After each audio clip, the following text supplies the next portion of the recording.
In a time of universal deceit, telling the truth is a revolutionary act. George Orwell. Yeah. This is Blood Politics. The only podcast where we don't talk about politics. We be about politics. And our mission statement is to empower, educate, and encourage everyone to speak out against fascism. Speak out against injustice and fight for freedom and equality for everyone. This is blood politics, and we ain't stopping till they put us in the grave. We ain't gonna be quiet, and we ain't gonna be scared, and we ain't gonna go along with the crowd. This is blood politics.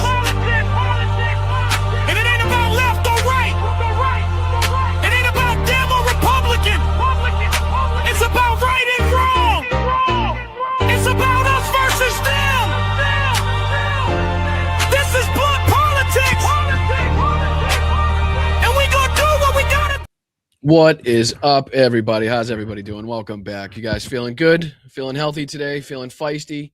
Feeling aggressive? I hope you are. Hit that like button very aggressively, if you don't mind. Hit that subscribe button very aggressively. To help us get to 20,000 subscribers would be very helpful. What's going on, chat? Let's bring you guys in here as we do right off the bat. Say hello to the crew.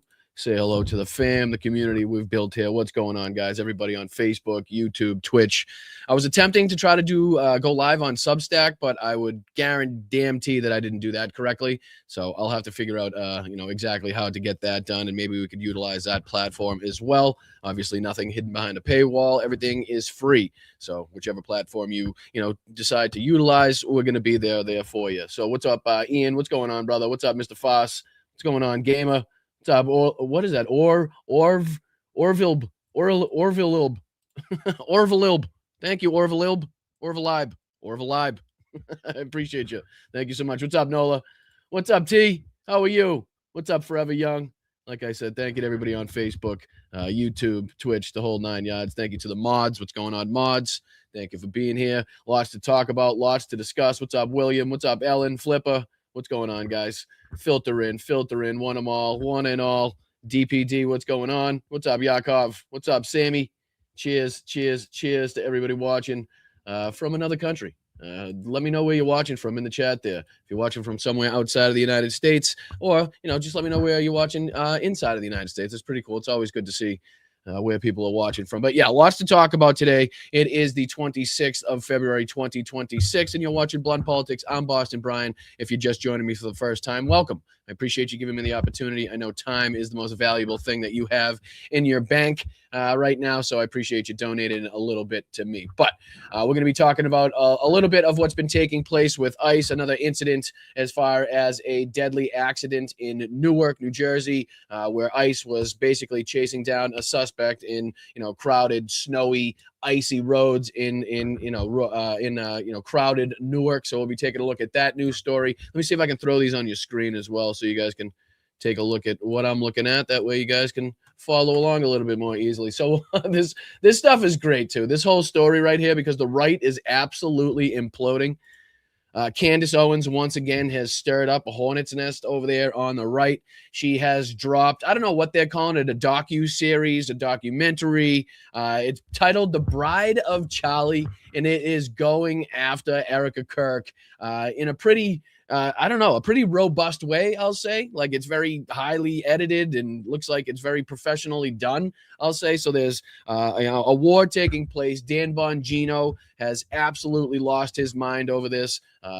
Ben Shapiro has obviously chimed in on this as well. So we'll be taking a look at the whole kit and caboodle, the whole shebang. But this whole thing has exploded in a way where I don't even think we saw coming. Even though we've been covering the split, the MAGA Civil War and the aspects to it. Like, I don't even know. Like, remember when Candace Owens met with Erika Kirk? You guys remember that? Like, they had their meeting and it was supposed to be, squashed, and, she didn't want to have everybody going after Erika, and everything was supposed to be hunky-dory after that. Well, don't think that's continued. I don't think that trend has followed along for too much. So we'll be diving into a lot of those stories. Got a bunch to get into as far as that is concerned. And then we'll be looking at this one I want to talk about as well, because the oversight Dems have continued to expose people using their Twitter account, now talking about the people affiliated with the Trump administration and the lies that they've told or the emails that they're involved in. The last time we talked about the oversight Dems, they were going through the list of people that have been held accountable, or at least started to see some sort of accountability, whether it be resignations, investigations, so forth and so on.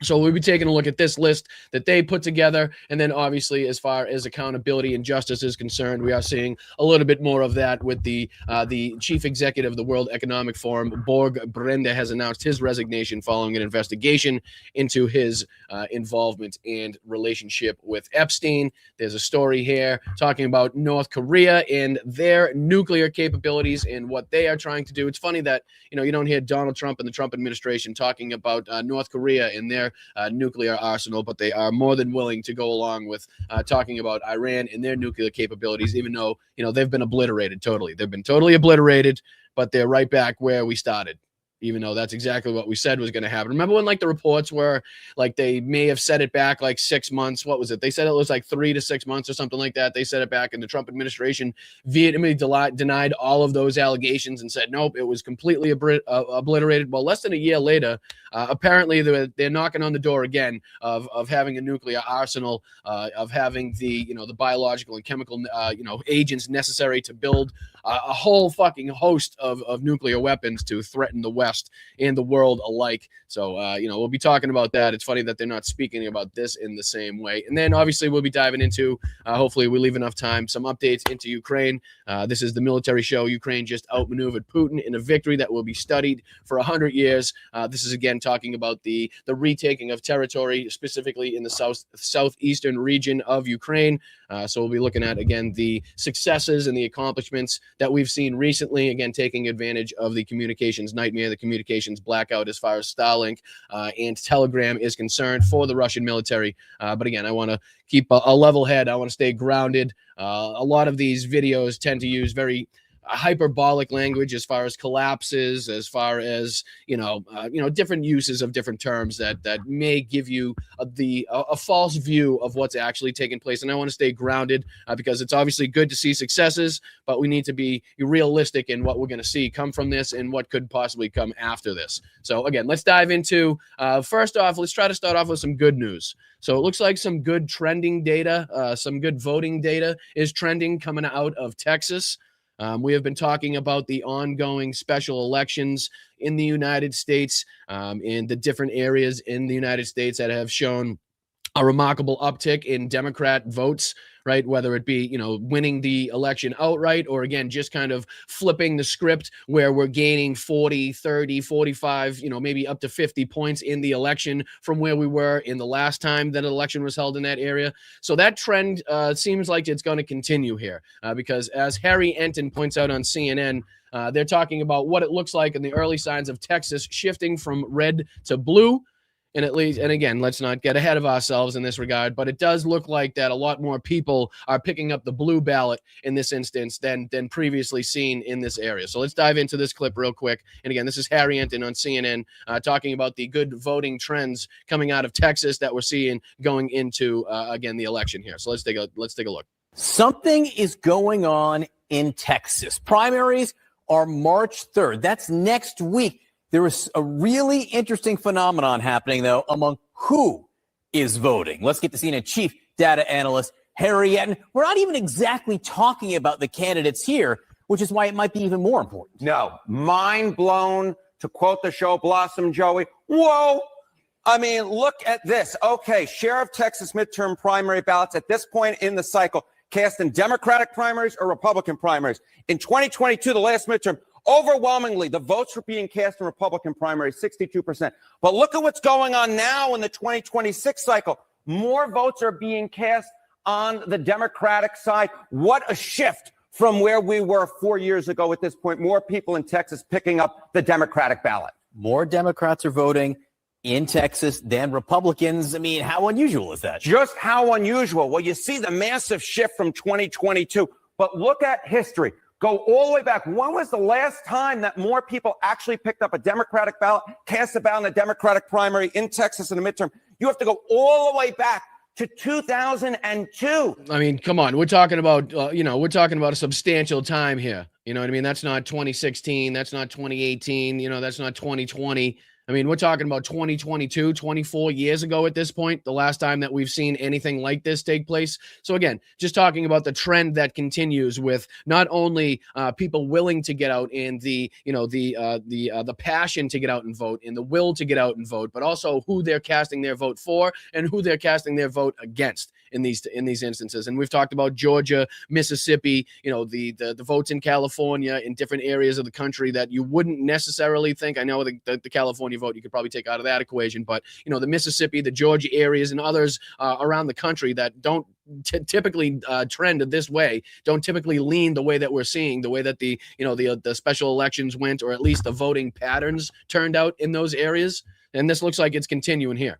So this could break an over 20-year stretch, my goodness gracious, whereby more people are actually voting on the Democrat side. And I will note, it really hasn't even been close since 2002. Overwhelmingly more people have been voting on the Republican side in Texas. And this year so far, more people are voting on the Democratic side. This is different, very different, with a capital V in this case. So we still have a few days to go here. What are the chances? What are the prediction markets saying about the chances this will stick? Okay, so we're only really been talking about the early vote. But if you look at the Kalshi prediction market, what you actually see is the chance to have higher Texas primary turnout right now. So the chance to have a higher Texas primary turnout right now in favor of and again, this is prediction market odds. So again, take this with a grain of salt, as we do with all polls and all stats that we do like this. But again, Democrats seem to have a 60% chance of having the higher Texas primary turnout over and above the GOP's chances. But again, when we're talking about Texas, that seems to stand for something. Like that should be a little bit of an extra kick in the pants, an extra boost that the Democrats should get. We should be able to, feed off of this and recognize what people are pissed off about, what they want to see change, different things like that. You know what I mean? Now the people putting their money where their mouth is actually slightly predict that there'll be more votes cast on the Democratic side than on the Republican side, 60% to 40%, still a close race. But given that Republicans have been so outvoting Democrats in Texas, the idea that more people could actually vote on the Democratic side in Texas, again, as I said at the top, whoa. All right, enough with the whoa. But again, just the way that the voting patterns seem to be going is a good sign and is pretty much what we expect and anticipate going into the midterms, considering the sentiment in this country, considering, all of the things that we've seen happen. I mean, we could fill an entire show with the foreign issues, never mind the stuff that's taking place inside of the country. I mean, it's ridiculous, the amount of corruption, the amount of laws that have been broken, the war crimes, the international laws that have been violated, right? The allies that have been, shunned, our trade partners that have been fucking pushed aside. And again, that doesn't bring into account everything that ICE and DHS and the Americans killed on our the price of goods and everything continuing to rise, the price of your energy, all of it that he was promised to go down in the first 24 hours. He was going to get all of it down. It was going to go down immediately. All of that stuff taken into account is what people are pissed off about. And it would be wise of the Democrats to recognize, again, these continuous voting trends that we've seen, to talk to their constituents, listen to what they're saying, and then go out there and do what the American people are asking of them. Excuse me. So again, just wanted to start this off on a positive note, as we typically try to do. But let's dive into, again, this incident that has been kind of going around on the news channels, which is this incident in Newark, New Jersey, with ICE apparently engaged in a pursuit on icy, snowy, crowded roads in a city, in which led to a multiple vehicle accident involving children. Just again showing their reckless behavior, their unprofessionalism, right? They're so ill-trained and ill-mannered that they don't recognize that they're putting everybody else in harm's way. And they continue to pull shit like this. So again, this is just a quick 2-minute kind of news update into this story. But I wanted to make sure that you guys are kind of filled in on this. Make sure you hit that like button, please. Let everybody know that we're live. Hit that subscribe button. If you do like what you're hearing, if you like what you're seeing, take your time, digest it. You don't have to hit it right away. But if you do find yourself liking what you're seeing, if you find a cool community there in the chat, then please feel free to subscribe. It's free to do so. It doesn't cost you a dime. It never will. So I appreciate you. Tonight, wild video of a scene that unfolded in Newark. City officials saying that ICE agents were chasing a van when that van slammed into several cars. One of them full of children headed to school. Eyewitness News reporter Anthony Carlo with what went down. They almost hurt somebody. They got innocent people in the car. And again, look at the roads right off the bat. Slick, icy, wet. I mean, just not the typical condition, not a smart condition. That you want to be conducting a high-speed chase at rush hour in the morning when people are going to work, people are going to school in a fucking, a suburban area. You know what I mean? It's like, it's stupid on so many different levels. And to see what happened here, and obviously there was kids involved in a couple of these vehicles, and as they'll go on to tell you here. It's just dead. Angry bystanders congregated at the scene of the crash at 8:20 this morning. This was the mess after Newark officials say a man who tried to flee ICE crashed into two vehicles, one of them a rideshare vehicle with children inside. One girl, I don't know exactly her age, but I know she was crying hysterically. Both of them stomachs, like they head hurting.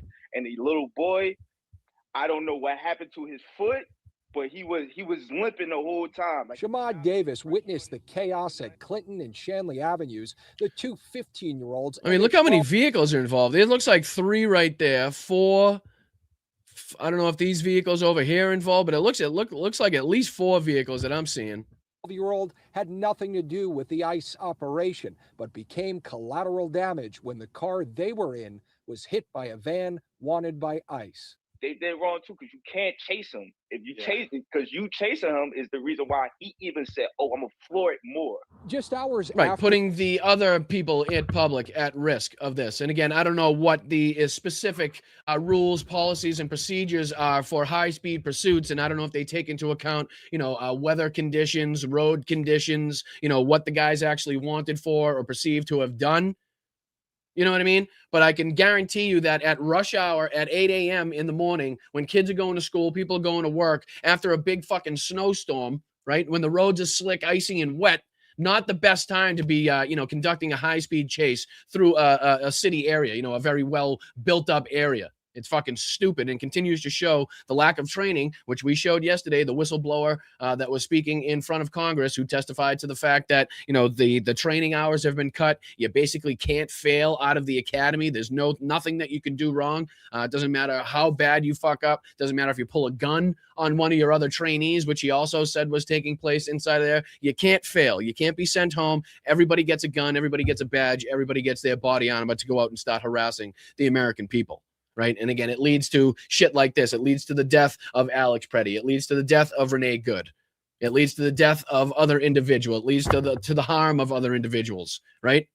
It leads to the brutality of the citizenry, like we've seen in Minneapolis and continue to see in different places all over the country.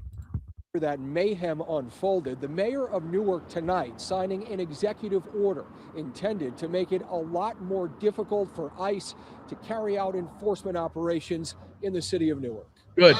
Good. Cannot come into our public buildings if they are not doing public business without a judicial warrant. Mayor Baraka's executive order also empowers all city workers to be legal observers of ICE activity, mandated to document. That's a good idea, too. All city workers can be legal observers now. So people that are stationed all over the city, working for the city now, can have the ability to be, a legal observer. So we're not totally reliant upon the citizenry. Right. It now puts the people that are in place picking up the trash for the city, or, doing the plumbing for the city, whatever, fixing the road works, fixing the electrical poles, whatever it may be. Now they're all over these cities, all over these towns. They can be utilized to say, okay, blow the whistle, put on, make sure that everybody knows that this is where ICE is. This is what they're doing. Film them. Make sure that they're following the rules and regulations in accordance with whatever state in municipality that they're in. I mean, that type of shit. Those are some pretty good ideas that we could utilize. What they see.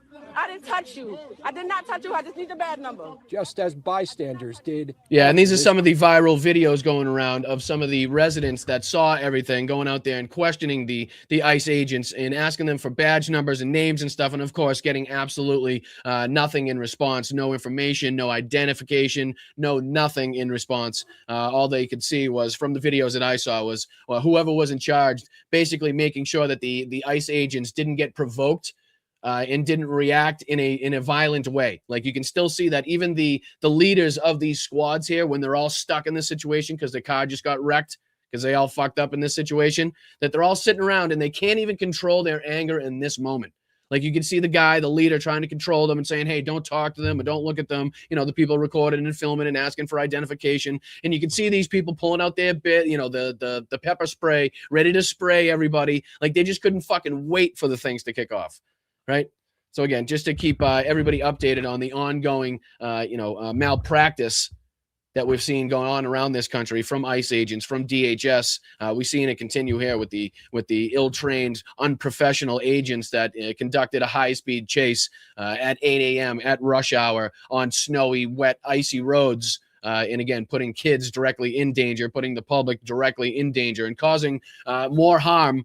That again, if you just let the guy go and maybe came up with a different fucking plan on how to pick that suspect up at a later date, or, you know, later that day, whatever it may be. I'm sure there's different, procedures that you could have put in place other than, hey, let's do a fucking 100-mile-an-hour high-speed chase through the city while it's fucking snowstormed out. You know what I mean? It's pretty stupid in that regard. But I just want to make sure that everybody's still keeping tabs on what these assholes are doing, making sure that we don't lose sight of it, even though Tom Homan and the rhetoric that they've kind of been spewing lately has died down. I think that's a very procured plan that they have so that the media stops focusing on it. But again, coming from the streets, coming from the people and the voices of the people on the streets in these different places, the actions are still happening. The people are still in place. The drawdown, like they've said, was supposed to happen, hasn't happened to the extent that they said it was going to happen, if at all.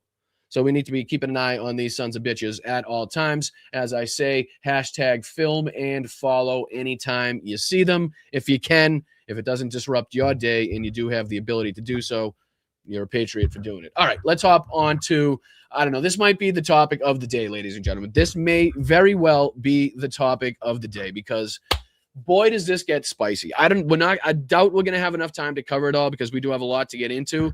But boy, oh boy, do I wish I had the time and the ability to just dive headfirst into this whole story. You know what I mean? If I thought that you guys would stick around and follow along throughout this nonsense, I would do it. I really would, because holy shit, is this just another fuse been lit, another bomb going off under the asses of the MAGA cult. And again, just blowing them to pieces here because fucking Candace Owens is a wrecking ball. She's a horrendous human being. Let me get that out there right off the bat. She's a horrendous, despicable, bigoted, racist piece of shit. And I want to get that out there on the record first. But boy, oh boy, has she been a real ally as far as keeping your enemies close. And making sure that, the destruction of MAGA is continuing and complete. She's been a real fucking, we'll call it an unfortunate ally in this circumstance because she is an awful person. Again, awful person. But Jesus Christ, is she taking the fucking wrecking ball to MAGA? And she's doing it in a way where I don't think most people saw it coming. Right. Again, we referenced the meeting between her and Erika Kirk. There was this huge, bit of contention between Erika Kirk and Candace Owens and Ben Shapiro and Turning Point. And then they kind of seemed to settle down a little bit again, right where they, Erika and Candace decided to have that meeting. And then it really didn't flare up as far as I was concerned, or as far as came across my eyes, to this extent, I definitely know. But this is again put out on some stupid random Twitter account. Candace Owens just uncovered Erika Kirk's secret early years, and it's wilder than anybody expected. Was Erika born a male? I told you. This fucking, she's taking the wrecking ball, and that wrecking ball just has might have 8-foot spikes on it surrounding it. That's just what I picture it being. And she's just going ham, right? Tonight on what she called, quote unquote, the Bride of Charlie, Candace dropped the most mind-blowing connection yet. Erika didn't just move to Arizona after the quote unquote divorce.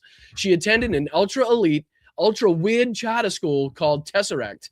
Literally housed inside a Jewish school named, quote-unquote, Gan Yaladim Looking Glass School. Yes, Looking Glass. The same name as the top-secret CIA project, Looking Glass. The alleged time travel program that used stolen Sumerian technology to peer into the future. I'm telling you. Stick with me. Stick fucking with me. It gets better. It gets better than somehow top secret CIA projects and time travel. It gets better. Tesseract itself, named after the time travel advice in A Wrinkle in Time, founded by the Walton family, Bush family, and Monsanto execs, ran by Jewish administrators, shut down for fraud shortly after Erika left. And the kicker, that wasn't the kicker. That wasn't the kicker. This is the kicker. Candace found Erika's actual yearbook photos from 1st, 2nd, and 3rd grade at this school. And in one of them, Erika is dressed as a boy.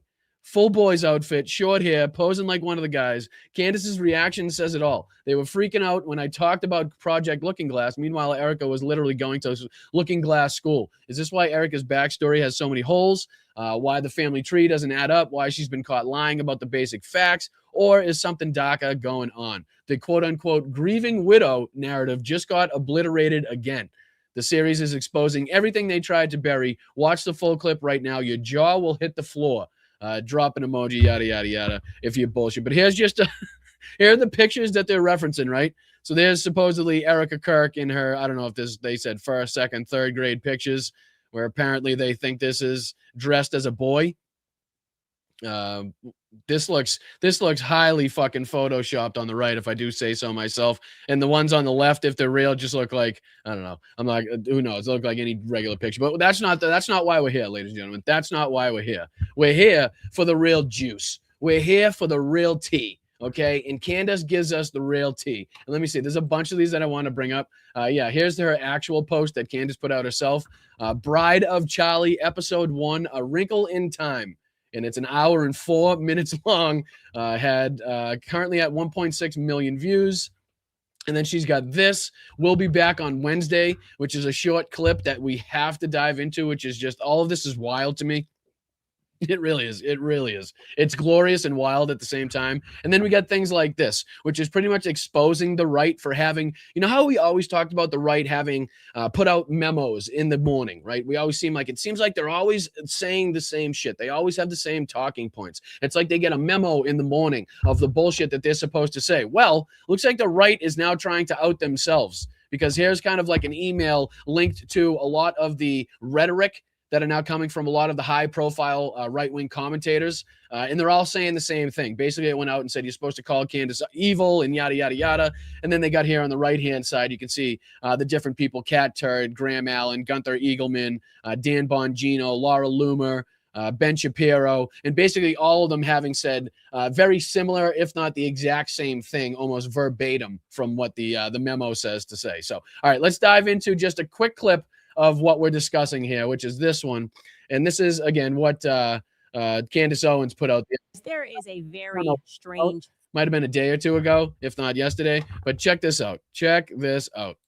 There is a very strange thing happening right now where a young woman with absolutely zero professional qualifications has been inserted at the top of a charity organization that pulled in over $250 million last year. And the media is telling you that you have no right to know or to ask anything about her. The argument being made is that her husband was murdered. Therefore, she has a right to assume the position.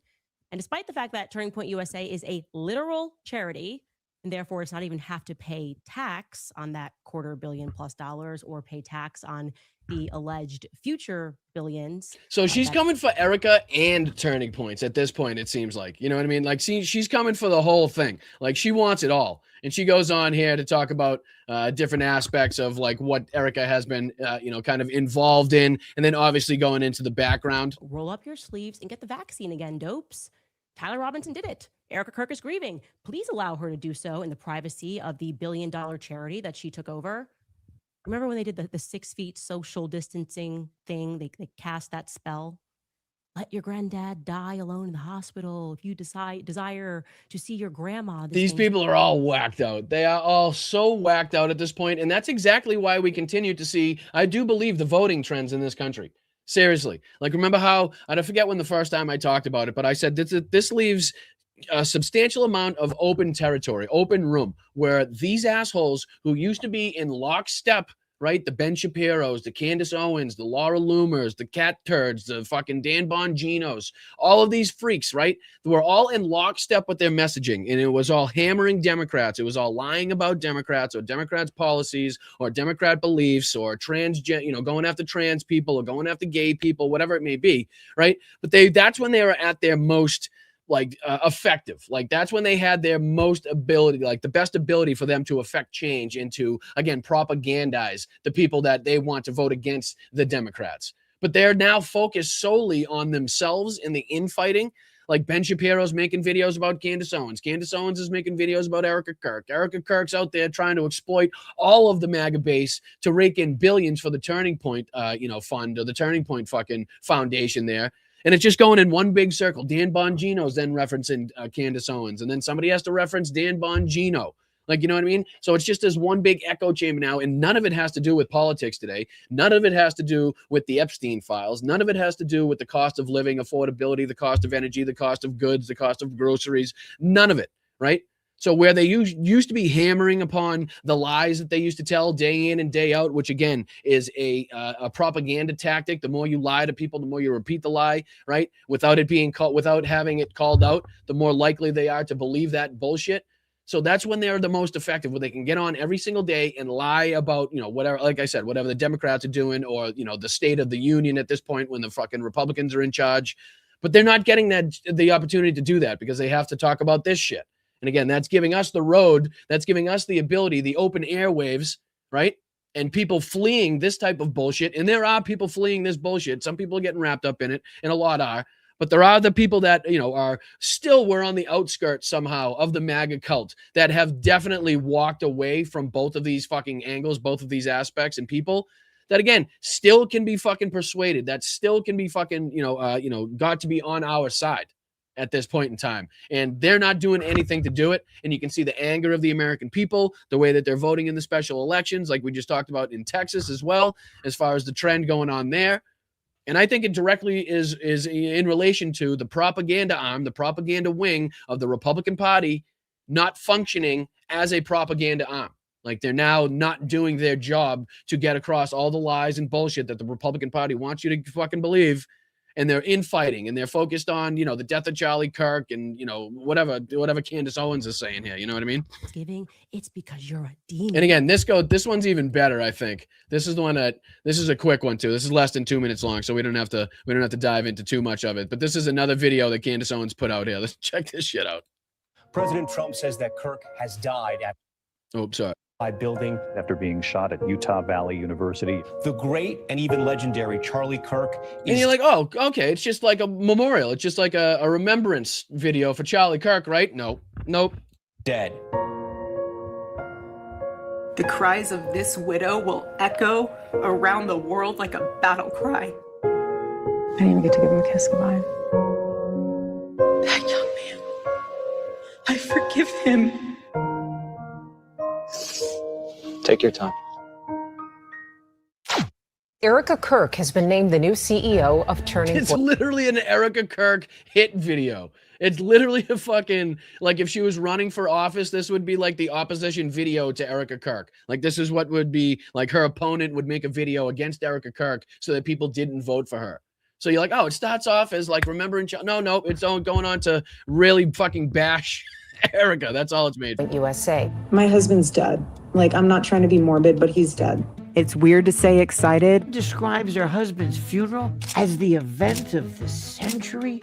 Merch, hats. We have 50,000 plus hat orders. Nobody knows why she's out there in a glittering pantsuit in a recreated tent that her husband tragically was murdered in, throwing merch out. Everyone grieves differently, so if someone's acting weird, don't read into that. Zionists, the Prime Minister of Israel, all lied through their teeth about Charlie Kirk. Her operation was in Constanta. Just look at how many different of these assholes are involved, right? Dave Smith. You got fucking, what's his chud's name again? Why can I never think of this chud's name? There's fucking the guy with the glasses. Jimmy Dore. I can never think of his asshole's name. It's just these idiots don't tend to take up any room in my brain. So recalling their names is not very important to me. Like Jimmy Dore, Dave Smith, all these other idiots. So forgive me if I do take a second to remember these assholes' names. Center of Romania's trafficking scandal. We are conversations to have with a 15-year-old. I'm going to touch your butt. $8.6 million to their own shell company. What is going on? Turning Point. We have nothing to hide. My aunt used to tell me, never do something that you don't want on the front page of a newspaper. So that's basically like a little intro into her Bride of Charlie. I don't know what they're calling it. I think they called it a docu-series or something like that, but holy shit. I mean, you got to give it up. You got to give it up. If your whole intent is to just blow up the MAGA cult, is just to blow up the right-wing ecos fucking chamber at this point, like, she's doing a great job. She's doing a great job, which kind of leads me into this point, which goes along the lines of what we kind of figured was happening on the right for a long time. And again, I don't know how confirmed or corroborated this is, but it definitely is substantial in the fact that all of them have indeed said this shit. But this is a post here. A leaked internal email from Turning Points USA instructs staff to label Candace Owens as evil and demonic and to flood social media with that framing. And then Dan Bongino repeats that exact language on air. And if you take a look at this, right, this kind of gives you a list. His cat turd, February 24th, what he said, Candace Owens is pure evil. Graham Allen, demonic attack, evil. Gunther Eagleman, evil woman, pure evil. Wells Jordan, whoever the fuck that is, straight up evil. Dan Bongino, your demonic scum, right? Dana Loesch, cloud-chasing demon, she's demonic. Laura Loomer, Candace Owens is an evil woman. Steve Deese show, most wicked and satanic thing. Rubin report, so that's Dave Rubin. Candace Owens is cruel, cunning, and evil.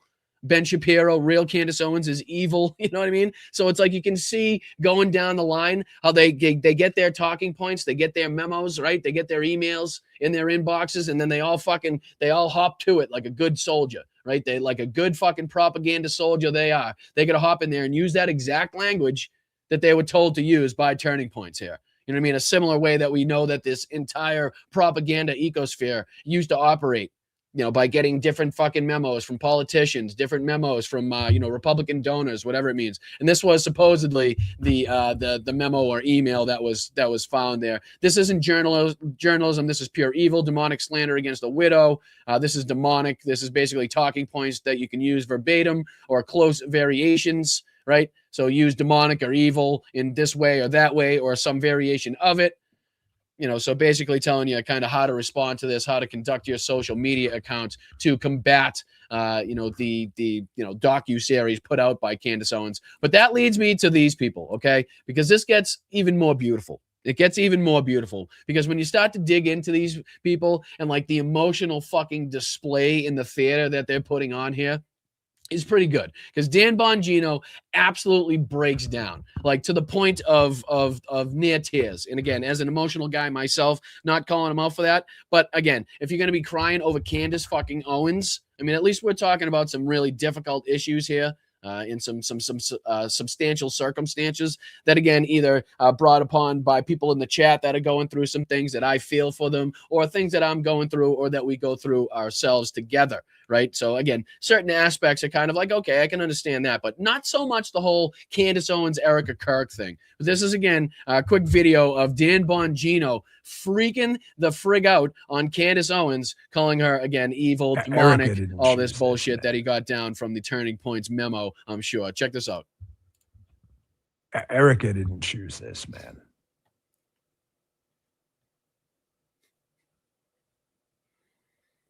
Look at the act. Look at this fucking guy. The same way he was acting about going into power and releasing the Epstein files and holding people accountable and right fucking back to where he started at his podcast desk.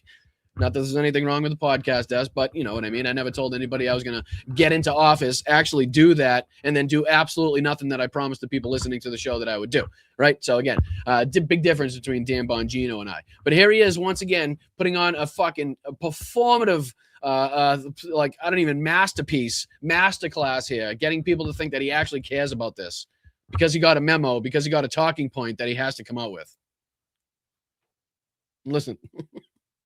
No, it's not muted. He just goes this long without saying anything, which is normally really, really good on a podcast. Typically, what you want is a lot of dead time, a lot of dead air, so that the people listening with just headphones going about their day that don't have the time or the inclination to watch on their phones, so they have absolutely no fucking idea what's going on. So they could take their phone out of their pocket at least 25 times to see if they lost service, if somehow fucking YouTube went down or Rumble, wherever they're watching, just to find out that no. You're sitting there trying desperately to get a tear to drop out of one of your fucking, snakeskin eyelids that you got going on there.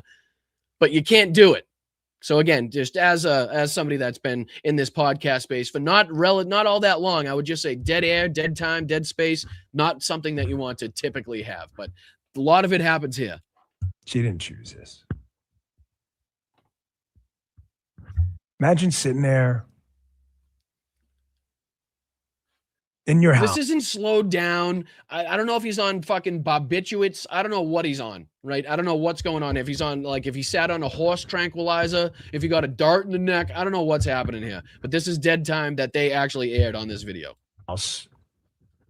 And you find out from Twitter or, I don't know, a text or a phone call or that your husband was just shot in the neck for the entire world to see. And can I make just a sidebar here? Just quick sidebar, if I may. If there was anybody on earth that would be justified in wearing Tim Pool's beanie every single fucking day, regardless if it's 97 degrees or 7 degrees out, regardless of where you are on this fucking planet, it would be this motherfucker. What is that hairline? Okay. As somebody that wore a hat his entire life, right? Right. Not doing typically all that well in the hairline region, right? Better than most, I'll say. What the fuck is that? What are we doing there? Is that a turkey line? Did he fly to Turkey to get that hairline? Or is that just, he is holding on for dear life. Like his hairline is holding on more than that fucking, what's that guy's name? Alex, that free climbed the building in like El Capitan. Like he looked less stressed than Dan Bongino's hairline looks right now. What is that? Like at some point it's not visible. You know what I mean? It's either blending in with the black shirt or the background. Like I'm not sure what I'm looking at this point. Like we're past a 5 head. So again, I give Dan Bongino permission, basically out of anybody in the world to wear Tim Pool's beanie every single day.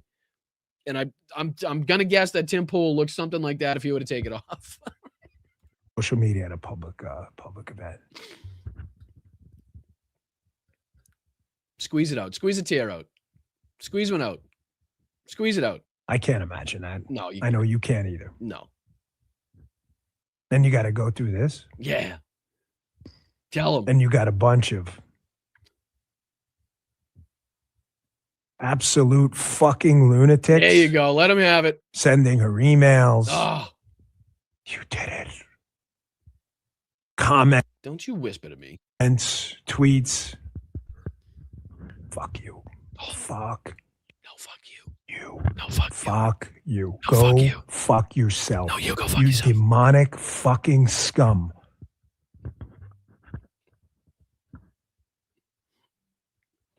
Again, another fucking 30-second pause. Awesome for fucking podcasting. Say something.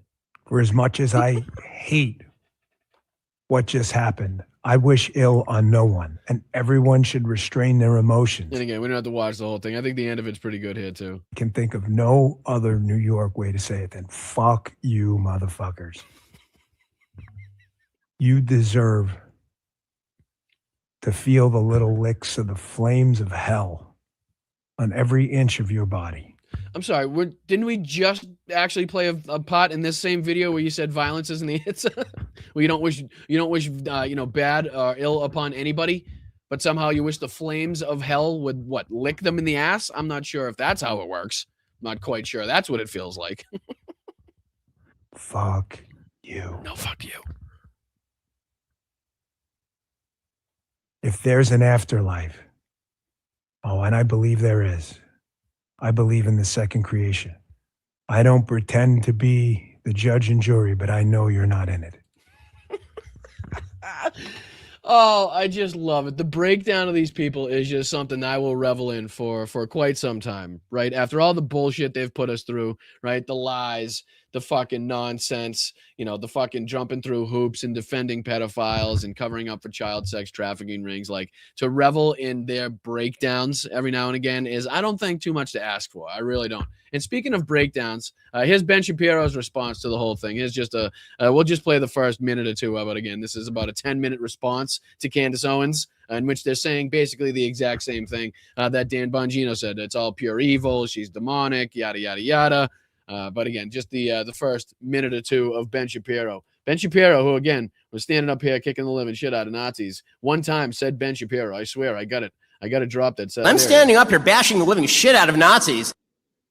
Where he said it, I don't know, but apparently he said it. All right, this is his response here to Candace Owens. And again, just a minute or two to see the absolute fucking freak out from somebody that once employed Candace Owens, right? And again, notice how they're not talking about special elections, midterms. They're not talking about democratic policies. They're not talking about what Donald Trump has done to destroy the country. None of that. They're all infighting, focused on, taking down one another. And again, here's Pipsqueak Ben Shapiro. Candace Owens, as you may have heard me refer at the top of the show, is an evil, twisted human being. Now, the reason I say that today is because Candace has spent the last several months attacking the widow of Charlie Kirk, Erika Kirk. It took her just a few days after Charlie's sick murder in order to start casting aspersions at Turning Point USA, people who work there all the way up to the highest levels, up to and including Erika Kirk. She was doing that very, very quickly, and she's been doing it for months. I mean, truly for months. I mean, yesterday, she came out with something that she had announced she was doing, which is a series. This is a trailer for a series, a teaser trailer that is titled Bride of Charlie, which is supposedly now an expose on the evil, nefarious, predatory nature of Erika Kirk, the widow of Charlie Kirk, who again was shot in the neck, not by some sort of vast conspiracy involving French intelligence and Egyptian airplanes, but by a trans-loving gay man who is a furry. Of course, he's got to pan it to his crowd here while also getting his shots in. But I'd love to see him cover this whole docu-series. Like, I would love to see him do an entire episode on like the Candace Owens docu-series so that it could also get played on his fucking channel as well, and him actually break down all the accusations and stuff like that. I think that would be beautiful. I think he needs to do that. I think that's what he needs to do. But you can see it's being addressed by all the worst of the worst. I don't know what he goes on to say here. It's weird to say excited. Describes her husband's funeral as the event. He's playing the Candace Owens intro that we played earlier. I mean, I like it. At least he's playing that much. The Prime Minister of Israel all lied through their teeth about. Oh, it's great. Not a single mention, again, of Donald Trump, the Epstein files, what the American people and the American taxpayer are pissed off about. And this is good. These are all good things. These are all good things to see. All degenerate freaks. I hope it takes them all down. Every single one of them. Everybody that talks about it, mentions it, is doing a story on it on the right. I hope it all takes them all down at the same time. One fell swoop, taking them all down. But again, it leaves the door wide open for us here on the progressive left to get our ideas, to get our policies, to get, the betterment of the American people out there and what we believe in and stand for, the message, to get the message out there without it being combated to a point that it used to be combated by these same people, right? Used to be that, again, they were in lockstep with their fucking talking points. They were in lockstep with going after the Democrats, and lockstep with lying about the accomplishments of the Republicans. And that's not what they're focused on. I'm sure they all have videos to a large extent doing that. But again, if they're spending less and less and less and less and less time doing it, that's leaving us more and more and more and more time to, again, get our ideas out there and to scoop up anybody that is still kind of floating around out there that may have been apolitical, whatever it may be up until this point. But, believe it or not, there are still a lot of people out there like that, as politically active and, involved as you guys are.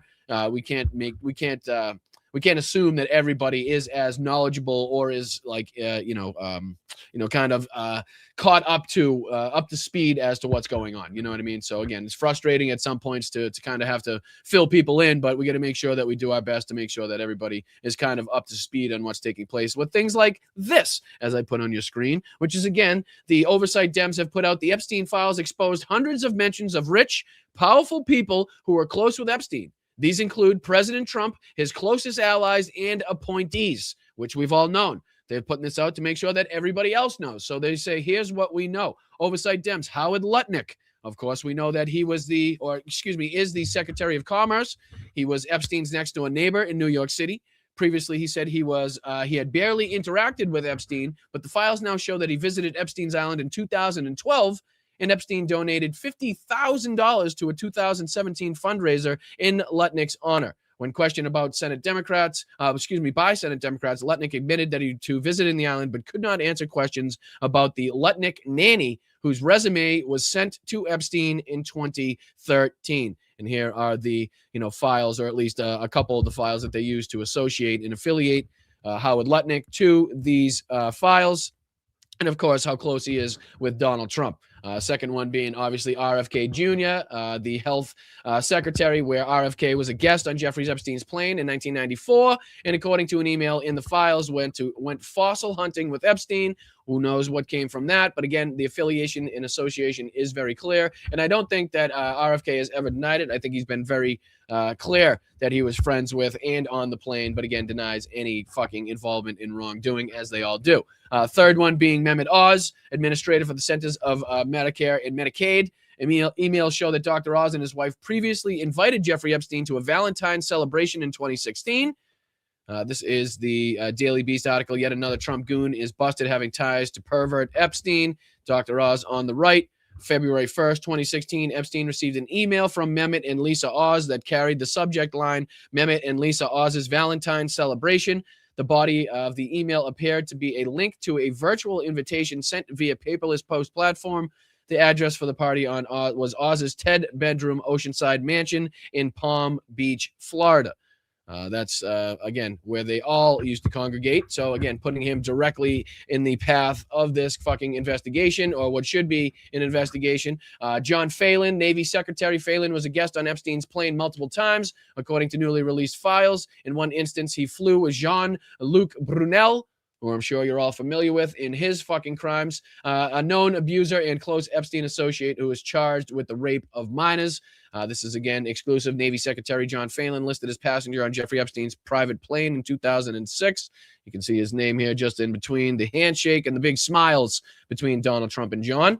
Here's number 5, Tom Barak, U.S. Ambassador to Turkey. Trump campaign donor Tom Barak, an associate of Jeffrey Epstein, appears in many emails in the files. Emails allege that he and Epstein were in communication as recently as 2018, quite some time after, obviously, all of this was publicly known information. Just a year before Epstein was indicted for the last time, Trump insider Tom Barak kept in regular contact with Jeffrey Epstein for years. Files show. Here are the emails to substantiate that, and obviously him pictured with Donald Trump. Number 6, Oversight Dems, obviously Elon Musk, that we've talked about a number of times here, and his involvement in these files. Former Trump White House advisor, Musk communicated and met with Epstein multiple times over the course of 15 years. Contrary to his previous claims, Musk emailed Epstein in 2012 and 13 asking to visit Epstein's island. According to emails, he also hosted Epstein for lunch and a tour of SpaceX. And obviously, we know very well about his close affiliation and ties to Donald Trump and the amount that he had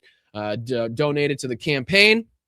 Here are the Christmas and New Year's emails you're seeing on your screen communications between Elon and Jeffrey Epstein. Obviously, we've talked a substantial amount about Steve Bannon's involvement, which continues to grow by the day, seemingly, as these files continue to be dug through. He is the former Trump chief strategist. Released files show that Bannon was in regular communication with Epstein up until Epstein's arrest in 2019. There is evidence of multiple meetings between them, including Bannon prepping Epstein for interviews about allegations. Exchanges show that Epstein called himself Bannon's, quote, corner man, and gave him political advice. Inside Steve Bannon's Jeffrey Epstein's disturbingly close friendship, and we've gone through a multitude of those text messages, emails, and obviously the clips from the interview that never aired between Steve Bannon and Epstein. Here's another one, Alex Acosta, former Trump labor secretary. Acosta was the U.S. attorney of SDFL. During the time of Epstein's first criminal case, his office refused to issue a 32-count indictment involving 17 minor girls and negotiated Epstein's 2007 sweetheart deal to avoid a lengthy prison term for his crimes. Again, another well-known affiliate and associate here, just anybody named and affiliated with the Epstein files. Alex Acosta, the complete unprecedented plea deal Jeffrey Epstein made with Alex Acosta, and of course his affiliation here with Donald Trump. But they go on because it's even more here, because this goes on to speak about The Financial Times put out about the president and chief executive of the World Economic Forum, Borg Brende, who also has been photographed with a big smile on his face, shaking hands vehemently with Donald Trump, has announced his resignation following an investigation by the forum into his links with the disgraced financier Jeffrey Epstein. So again, just another bit of the dominoes falling here for people all around the world, while we've yet to see any accountability or action here in the United States from the DOJ, from the FBI, or again, any announcement of ongoing investigations to again lock up these perpetrators, lock up these psychopaths and sickos, right? So again, I want to make it known that there are multiple people now still affiliated with Donald Trump, actively running this government in high-profile, powerful positions that do need to see some time behind bars, or at least, the very least, a widespread, in-depth investigation into the lies, into the emails, into the text messages, into the meetings, into the gifts, whatever they may be. That's the bare minimum that needs to take place in this aspect. So again, wanted to make sure that we're covering that as much as we possibly can. And here's another thing that I just wanted to pop in here too, because this was put out by the New York Times. We don't have to spend a ton of time, but Kim Jong-un hints at improving U.S. relations with caveats. North Korean leader said his country will get along well with the United States as long as Washington accepts its nuclear weapons state. So again, as we talked about earlier, the fact that North Korea is now demanding the United States to accept its nuclear weapons state.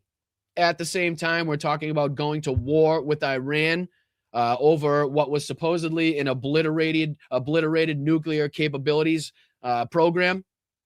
What seemingly just seems to be a checklist that the United States is going in and willing to check off for the state or the government of Israel, I should say. It seems to be exactly what they would want to see, exactly what Benjamin Netanyahu has been begging for quite some time. I mean, we could play the compilation of Netanyahu for the last, 30-something years now, since 1992, 93, somewhere around there, telling us in the American public and Congress that the Iranians were, 2 days away, 3 days away, a week away, a year away. And again, for the last 30 years, we've been hearing that. Well, now that same rhetoric is popping back up. The WMD rhetoric is popping back up. We got to go in because they got weapons of mass destruction. Meanwhile, not hearing much about fucking North Korea and Kim Jong-un being like, hey, we'll promise not to kill people with nuclear weapons. We just have to have Washington accept that nuclear weapons state. Is that okay? Can we do that? Not too much I'm hearing on the old world stage from this administration about this. North Korea's leader, Kim Jong-un, said it could improve ties with the United States if Washington just recognizes its country as a nuclear weapon state. State media reported on Thursday as Pyongyang concluded its biggest political event in 5 years. Mr. Kim made the remarks at a ruling Workers' Party Congress, a 7-day-long meeting that ended on Wednesday. The gathering, which appears once every 5 years, was closely watched by officials and analysts in the region as Mr. Kim used it to unveil his foreign policy outlines for the next 5 years. But again, I just give you the hypocrisy here in our dealings with Iran and our dealings with North Korea. I mean, somebody that we've had obviously continued issues with for quite some time, to say the least there. But I just found it very fucking ironic that, we're not hearing this. Are we going to be going to war with North Korea now? Is that next? Like, what's next on the list of the peace president, of the no new wars president? Is this going to be anybody that talks about nuclear weapons now? We're just going to go to war with them? Or does it have to be somebody that, Benjamin Netanyahu wants to take out himself specifically? Just kind of curious on that front. Right. And then this is kind of, speaking on the same aspect, this is another thing that I remember yesterday when we brought up that Substack and the report of the Democratic leadership supposedly behind the scenes trying to stop the Iran vote from going through that would put the senators on record on where they stood on the actions to go to war with Iran.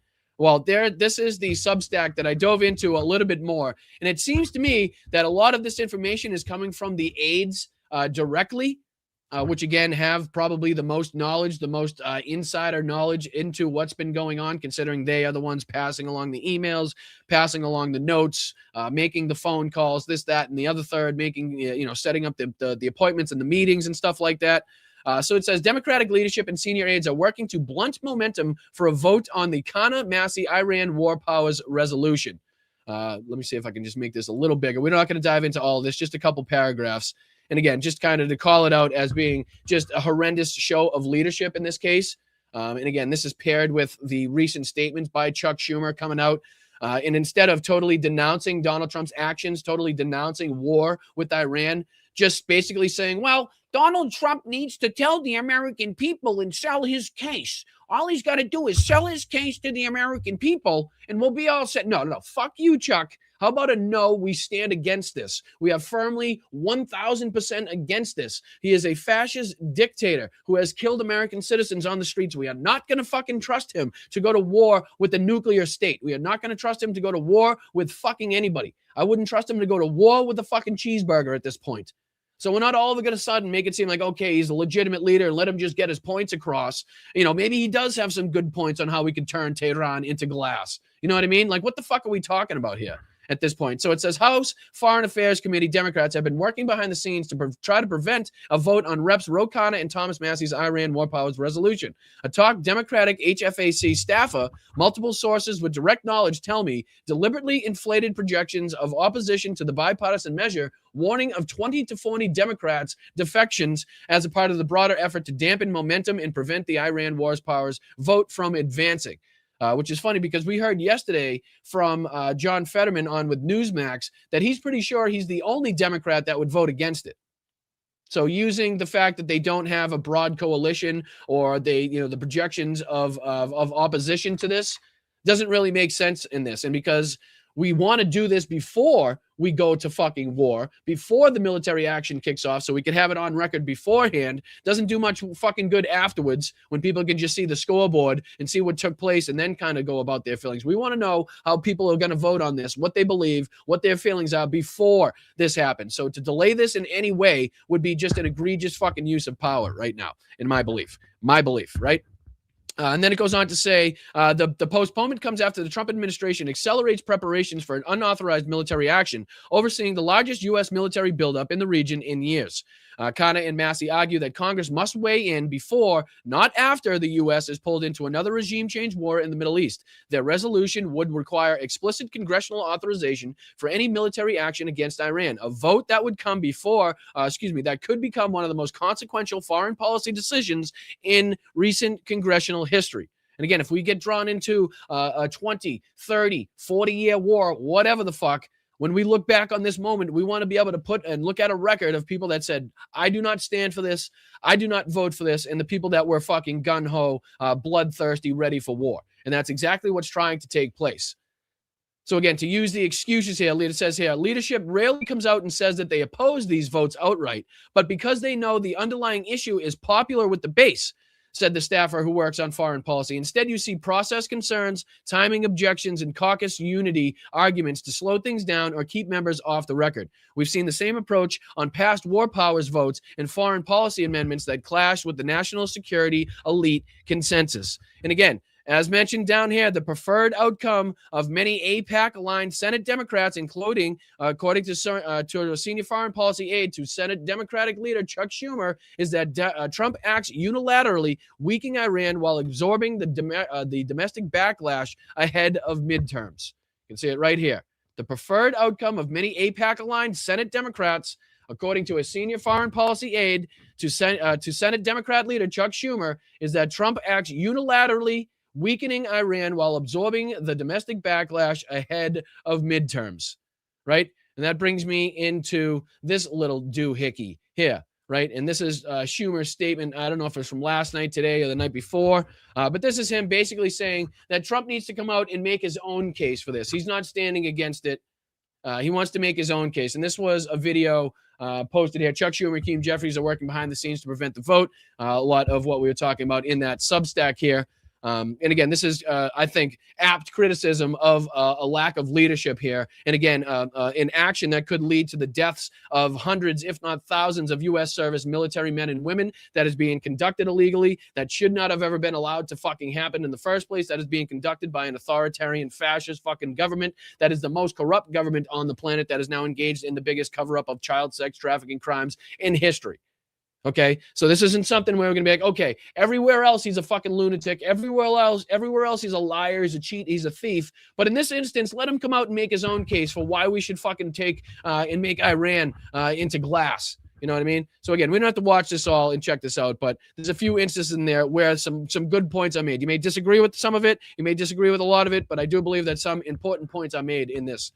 Closed-door briefings are fine, but the administration has to make its case to the American people as something as important as this. This turtle-ass bitch, Chuck Schumer, the so-called leader of the Senate Democrats, told the press last night when asked about potential strikes on Iran, Trump potentially starting a war with Iran, that his answer, rather than no, absolutely not, absolutely no war with Iran, you have no right to start a war with Iran, his response was, Trump just needs to make his case to the American people. This is your opposition party, folks. And you know what's funny is how he goes, the problem isn't starting a war with Iran, which he has no right to do, like a warmongering psycho, somebody that we say is a dictator that we don't trust, but we're going to be fine with him starting a war with Iran. No, that again, these are fucking important points to make. This is along the lines that we were talking about of calling Trump a fascist, but then sitting next to him at the fucking governor's ball, or sitting next to him at this fucking event, shaking his hands at this event. How, Chuck Schumer talking about how corrupt and how fucking we need to hold these people accountable in the Epstein files, but shaking hands with Howard Lutnick at the State of the Union, right?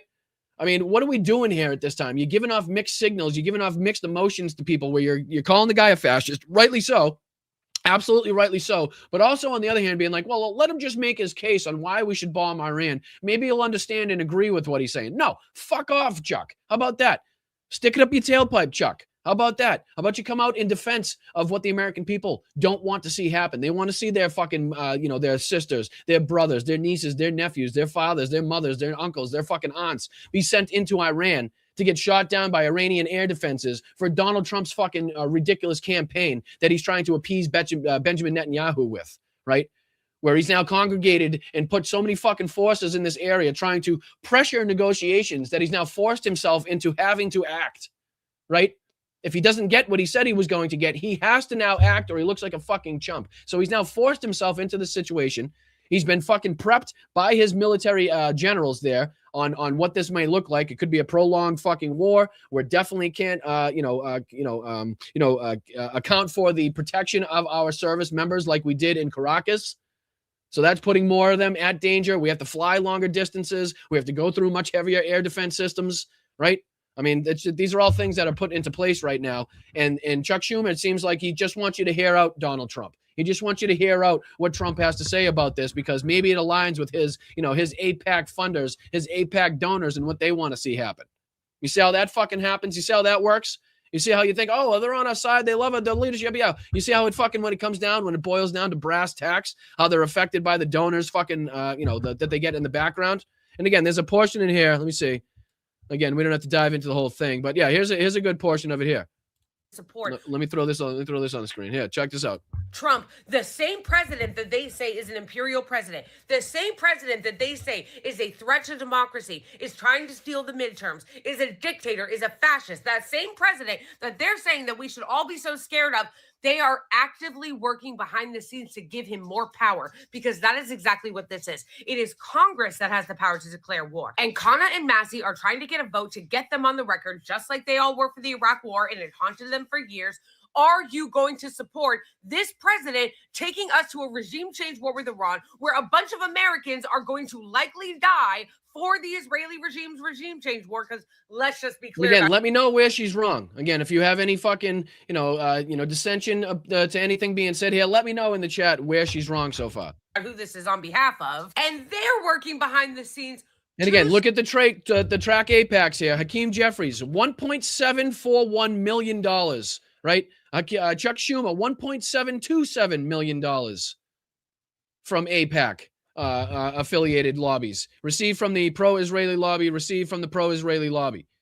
Stop a vote that would force them to go on the record saying whether or not they support it. What other reason would you do that other than you want to shield yourselves and your own party from accountability because they know how bad it looks? They know that if they come out there and go, oh, Trump is a dictator, Trump is a fascist, we're against the Iran war, we're against going to a regime change war. They want to be able to have that rhetoric. They want to be able to pretend that they're in opposition to the Trump administration. They want to pretend like they're fighting against Trump, but they don't actually want to fight against Trump. They want want him to be able to start a regime change war with Iran. They don't want to have to vote on it. They don't want to actually have to exercise their constitutional duties. And this is what we mean when we say the president being a fascist dictator is not something that just happens in a vacuum. It happens at every step of the way with fascist collaborators. Congress could rein him in, just like they've been able to rein him in many times. They choose not to. And again, if you disagree in any way, shape, or form, if it's something you don't like talking about, you don't like hearing, tell me your disagreements in the chat. Tell me your disagreements in the chat. What is wrong about that? What is wrong about how we've actively been calling him a fascist and authoritarian, rightfully so, a corrupt fraudster, a sexual assaulter, a 34-time felon. But now all of a sudden we're going to be like, hey, just hear him out here. Just hear him out on why we have to go to war with Iran at this point in time right now, where, again, he said he was going to be the no new wars president, the America first president, the president of peace. But again, we're going to hear him out on this one, and we don't want to get it on record where senators stand. Again, like she mentioned in Iraq, where it again haunted people in that instance, where they cast their vote in that instance. And it was very helpful and beneficial to calling people out in the future. Why would we not want that? Seems like something you should want. Seems like something we should be fucking demanding accountability for in this instance. Or is that just totally off the fucking, am I totally off the fucking walls on this one? Because I don't think I am. And I'm sorry if it pisses people off. I'm sorry if, again, a little bit of criticism here and there in such an important time for the people that are supposedly leading our fucking party and that we're putting our full faith into is hurting you, or, in some way you don't want to hear about it, then fucking fine. There's the door. I'm sorry. Hit the fucking bricks. But here we try to keep it real. And again, we'll break it down, and we may disagree with a lot of some of the things and agree with the little small parts of it. But in these fucking huge instances here of going to war, where fucking thousands, hundreds, if not hundreds of thousands of people could die in this instance, I think it's a pretty good thing that we have, leadership in place that's going to do the right thing by the American people and not by the funding that they get behind the scenes and maybe what they want to see happen. Maybe they don't want to have this fucking vote so that they don't have to vote against it, or so that they don't have to be seen to vote for it. And you can see how they're swayed behind the scenes by the money in politics. And, oh, shit, I don't want to piss off this donor. I can't vote this way. Or we can't possibly have that come up now because it might piss off my donors. So fucking sorry, not sorry that we have to continuously bring it up. But the fact that everybody points to a few of these people as like, the strongly worded letters must have done a real good job. Like, how has it changed? How have we been doing good here? Right? What have we seen as far as the opposition party actually standing up for the American people in opposition to what's taking place now?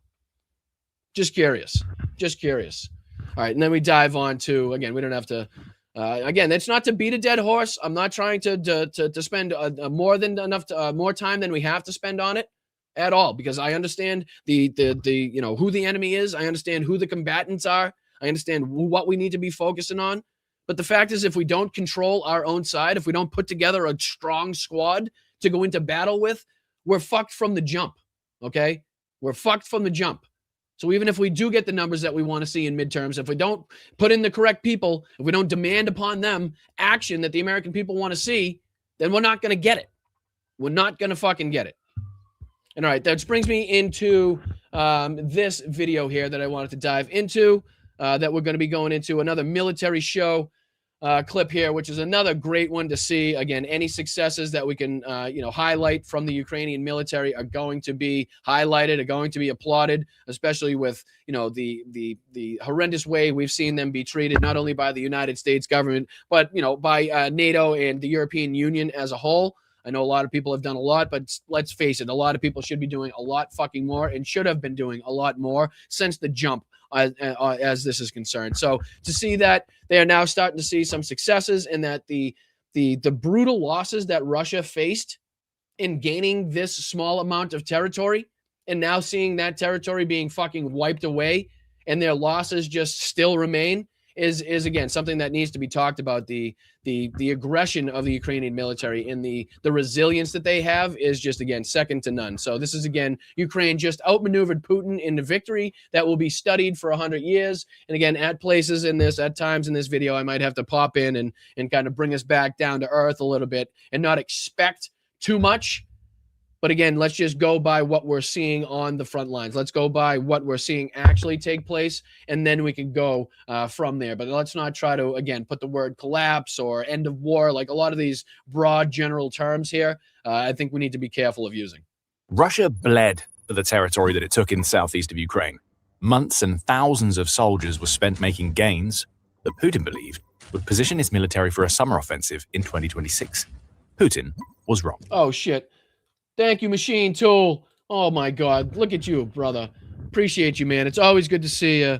I mean, thank you so much for your incredible contributions every time you pop in, every time you're around. I mean, it's amazing to see. I really do appreciate it. It goes a long way in helping the channel. And again, huge salute to you for not only everything that you do here domestically, but also all the work that you do abroad as well. It is very much respected. It is appreciated. Again, as I told you, it is an honor and a pleasure to be acquainted, affiliated with anybody of your stature and doing the things that you've been able to do. So appreciate you very, very much. And thank you. Make sure we're reaching out to Machine Tool, thanking him for the 50 gifted memberships. Just a huge contribution. I know there's a lot of happy people in the chat right now. So thank you, brother. And again, anybody else that contributes to the show, just like Machine Tool just did, stick around to the end of the show.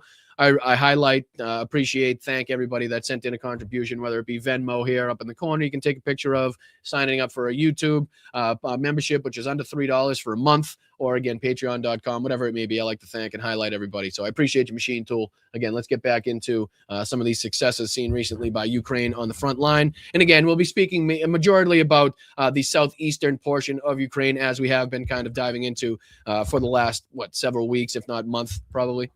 Ukraine turned it all around. Ukrainians have taken back what's theirs, and Putin's southeastern front line has collapsed in just 1 month. This is a victory that will be studied for 100 years, and we're going to explore all of the reasons why Ukraine has chosen now to counterattack. Before we do, here's the headline figure. 400 square kilometers, or about 154 square miles, were regained by Ukraine in about a month. That's huge. I mean, that is huge, right? Like, let's play that one more time, because I don't know if anybody realizes how substantial that is, considering the amount of time, the amount of soldiers, the amount of equipment that was expended by the Russians to get that territory in the first place. Listen to this again. Now to counterattack. Before we do, here's the headline figure. 400 square kilometers, or about 154 square miles, were regained. Again, just think of how the losses that were incurred by the Russian military to gain control, or, minute control over those 153 square miles or whatever he said. You know what I mean? I mean, that has got to take a toll on the morale.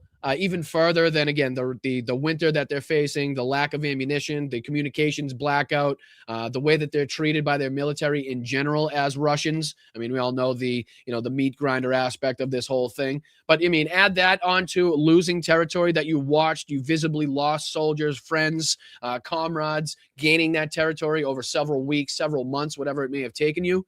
And then to just rapidly lose that in a month, and then have to fight to regain the territory and possibly expend all of the rest of the troops that you have in that territory to regain that, it's got to take a substantial toll on the morale, the mindset of the frontline soldiers on the Russian side, which is, again, only goes to benefit the Ukrainian soldiers and their ongoing push that they're making here. By Ukraine in about a month. That's according to the Ukrainian military's commander-in-chief, Alexander Syrskyi, who says that Ukraine has taken this amount of territory, along with 8 of its settlements, back from Russia since January. Syrskyi made these claims on February 23rd, with the implication that more liberations may be coming.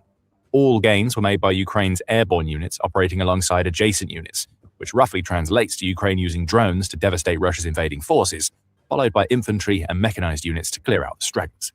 This is a powerful move by Ukraine. And it's important as much for where it's taken place as it is for the amount of territory that Ukraine has liberated. The Kyiv Independent reports that the bulk of Ukraine's 2026 push against Russia has taken place in the Oleksandrivka direction. To the layman, this small village, which had a population of fewer than 4,000 people in the year that Putin launched his invasion, may seem inconsequential, but it isn't.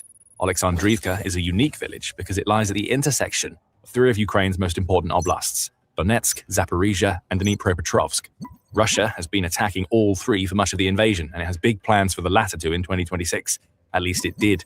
As Ukraine pushes deeper toward Oleksandrivka, it's liberating vast swathes of territory that Russia intended to use as the launching pads for pushes deeper into Zaporizhia and Dnipropetrovsk this year. What's also interesting about this latest counteroffensive is that it comes on the back of a similar surge by Ukraine in the Donetsk direction back in September.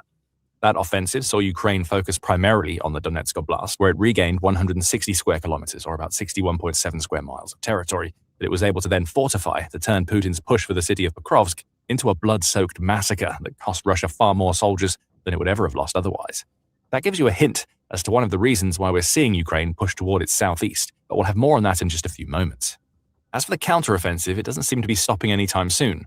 According to United 24 media, Syrskyi also reported that operations are ongoing in the Alexandriivka And this direction. is leading me to believe, we've had that ongoing question of whether or not this was kind of like a pre-planned, well-established assault that they have had planned for quite some time, and it just happened to align with the communications nightmare that the Russians are having. This seems to me to lead towards that there was a lot of planning obviously taking place involved in this action, considering that it's going to be prolonged. They're considering it to be a prolonged action. They don't expect this to die down anytime soon, which means they've put substantial resources, weapons buildup, ammunition buildup into this area to make sure that they can continuously push on if they do indeed see successes in different areas on the front. So obviously the probes that were initially put out to see where the weakest parts of the front lines were, where they were having more successes, and then obviously once you're seeing those successes, try to push as many troops through that area as humanly possible. And to see that that's going to continue again leads me to believe that this was something thought about, well planned, expected to happen on the Ukrainian side, and wasn't just a mishmash, poorly planned kind of action just to take advantage of the Starlink blackout. Again, I could be wrong, but this is kind of leading me to believe that there was a little bit more substantial thought put behind it than just, okay, Starlink's down, let's do something type of action. You know what I mean? Which suggests that Ukraine's forces are pushing to reclaim even more territory as they take advantage of Russia's loss of access to Starlink. It's possible the stop won't push until Russia comes up with a suitable replacement, which doesn't seem likely to happen anytime soon. Right now, Russia's best idea has been to use balloons to carry 5G terminals, but those balloons currently only fly for a handful of days at a time. And again, we actually heard firsthand accounts from the interview with Preston Stewart, with the Australian and the American volunteer that were over there, basically telling us exactly this. Like, Russia was basically saying that don't worry, they have a replacement for Starlink, and this is their replacement, a balloon that has been, again, it's nothing new or anything like that, but is definitely not as effective by any stretch of the imagination as the Starlink connection. But this goes on to kind of talk about the balloon here you see on your screen. For a massive constellation of satellites, and it means that communication across the front is still veering close to impossible for Russia. When Putin's forces can't talk, Ukraine will take advantage. That's what we're seeing in the southeast, and it's only going to get worse for Russia. Our plan is unchanged: effective fulfillment of the tasks set with maximum preservation of the life and health of our defenders, strengthening defensive capabilities, and again, this building... is from the commander-in-chief himself, right? This is coming from the tops of the tops. So, the only other person left there would be Volodymyr Zelensky. And this is Syrskyi saying, our plan is unchanged, effective fulfillment of the tasks set with maximum preservation of life and health to our defenders, strengthening defense capabilities, and it goes on. Capabilities on each section of the front, Syrskyi said in a Telegram post, where he reported the massive gains that Ukraine has made. That's another aspect, too. Sorry to keep pausing it and stuff, but that's another huge aspect of this that people, I don't know if they're rightly kind of giving it the credit it deserves, but the ability to push the Russians back to, again, make sure that you have the ability to set up defenses so you could, protect the cities and the surrounding areas, so that you can set up defensive lines, just in case something, this were to turn, you can be prepared for that. You can have defensive lines set up. So the further back you push them, the more you can increase and push back and creep up these defensive lines to give you the ability, just in case something were to happen, if circumstances change, whatever the case may be, that you have a line to fall back to that has been substantially reinforced, because you've given it enough time, because the Russian drones don't have, the ability to fly over without the connection to Starlink like they once did, whether it's taking advantage of the poor weather, the fog, the snow, the rain, whatever it may be. It's also good things to give the ability behind the scenes, behind the front lines, the ability to build up, whether it be the stockpiling of aid, ammunition, food, equipment. Again, like I said, battle lines, defensive structures, that sort of thing. That also gives us the ability to continue to do that, and again, push it further and further and further towards Russia. We are working systematically and in a coordinated manner to liberate the Ukrainian land. And perhaps that's the big point here. Ukraine hasn't rushed into an offensive that is costing it... Buffering. What's going on with the buffer? I see some people saying buffering, some people saying not buffering. Give me a thumbs up in the chat if everything's okay, please. I don't want to continue with the show if people are having issues. Maybe it's on a certain platform. I'm not sure. I know Tiff says no buffering on her end. Let me see here. I'm waiting for you guys. Thumbs up. I refreshed and it's okay. Yeah, well, I guess over the last couple days, there has been some weird stuff going on YouTube. So if you're having any problems, try a refresh. My apologies if that's taking place. I don't think it's anything on my end for once. Everything seems to be A-okay on my end as far as sound and connection and quality as far as that's concerned. So appreciate you guys. Let me know. And hold numbers of soldiers so that it can regain some land. Everything that we're seeing in the southeast of the country right now is carefully calculated to ensure that Ukraine retakes the maximum amount of territory possible with as minimal a cost to its military as it can manage. That's the complete opposite of Russia's approach. Putin has no other strategy than to throw cannon fodder into the meat grinder of Ukraine's defenses, which is why Russia has lost 65,000 soldiers to death or injury in 2026 alone.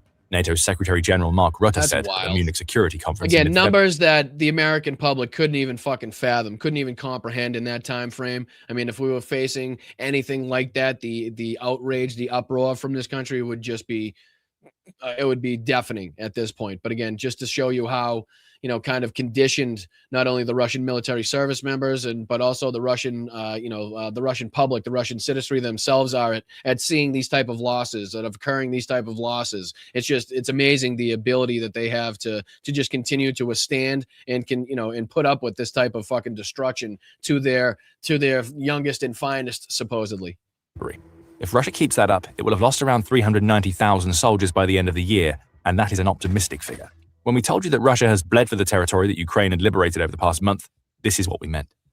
Now that Russia's southeastern lines are collapsing under a Ukrainian advance, this is what 400 square kilometers gained in a month really means. On February 17th, Newsweek highlighted the fact the pace of Ukraine's recent gains was such that the country has retaken more territory from Russia since it launched its southeastern counteroffensive than it has gained in the last 2.5 years. That's fucking nuts. That is absolutely mind-blowing. That one statistic right there. Let me see if I can play that one. Russia since its fact. The pace of Ukraine's recent gains was such that the country has retaken more territory from Russia since it launched its southeastern counteroffensive than it has gained in the last 2.5 years. So in the 2.5 years it took Russia to gain that territory, Ukraine has done that, and probably more in what, a month, maybe a little bit over a month at this point. I mean, just showing you, again, how difficult the progress by the Russians was made by the Ukrainian military. And again, how effective the counteroffensive, the counterattacks are by the Ukrainian military. I mean, this isn't an even seesaw battle, okay? This is a seesaw where there's a really heavy fat kid on one side and there's a really light skinny kid on the other side. Like Ukraine is moving at a much more rapid pace, gaining the territory back than anything Russia could even possibly fathom or comprehend as far as taking the territory to begin with, right? So again, obviously something to be applauded and highlighted as far as the effectiveness of the Ukrainian military in their counterattacks, picking the positions. And again, you can look at the deep state map. Let me throw this on the screen real quick because I know we like to check out the deep state map and get an idea of where we're looking at. So if I zoom out here, right? So here's obviously the map of Ukraine. Typically, we're talking about up in this region right here with some of the fighting. But now if we look down here, let me see if I can go to this portion here near Stepnorisk here. So if I can get, do they give you the ability to draw on this?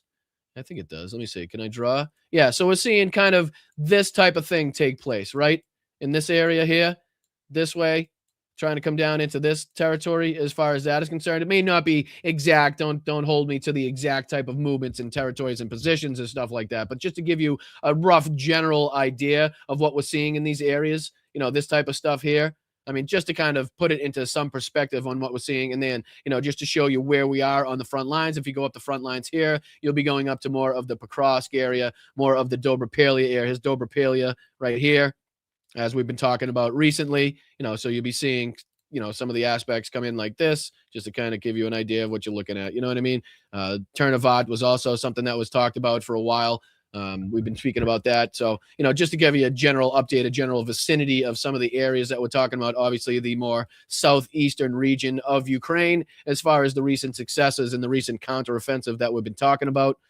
Again, just to make sure that everybody's up to speed, up to date, and aware of where we're talking about in the country. It's a huge country. It's a really substantial front that we're talking about, a long front that has a lot of positions, a lot of things, a lot of moving parts. So it's not always easy to remember where these cities and towns are, especially if you're not necessarily hearing the names of these towns all the time. They're tough to remember. It's tough to remember where they are, even for somebody keeping up to speed on it every day.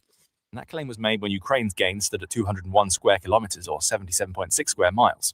Fast forward just a week, and the gains are now double that amount, taking what was already an impressive counterattack into truly historic territory.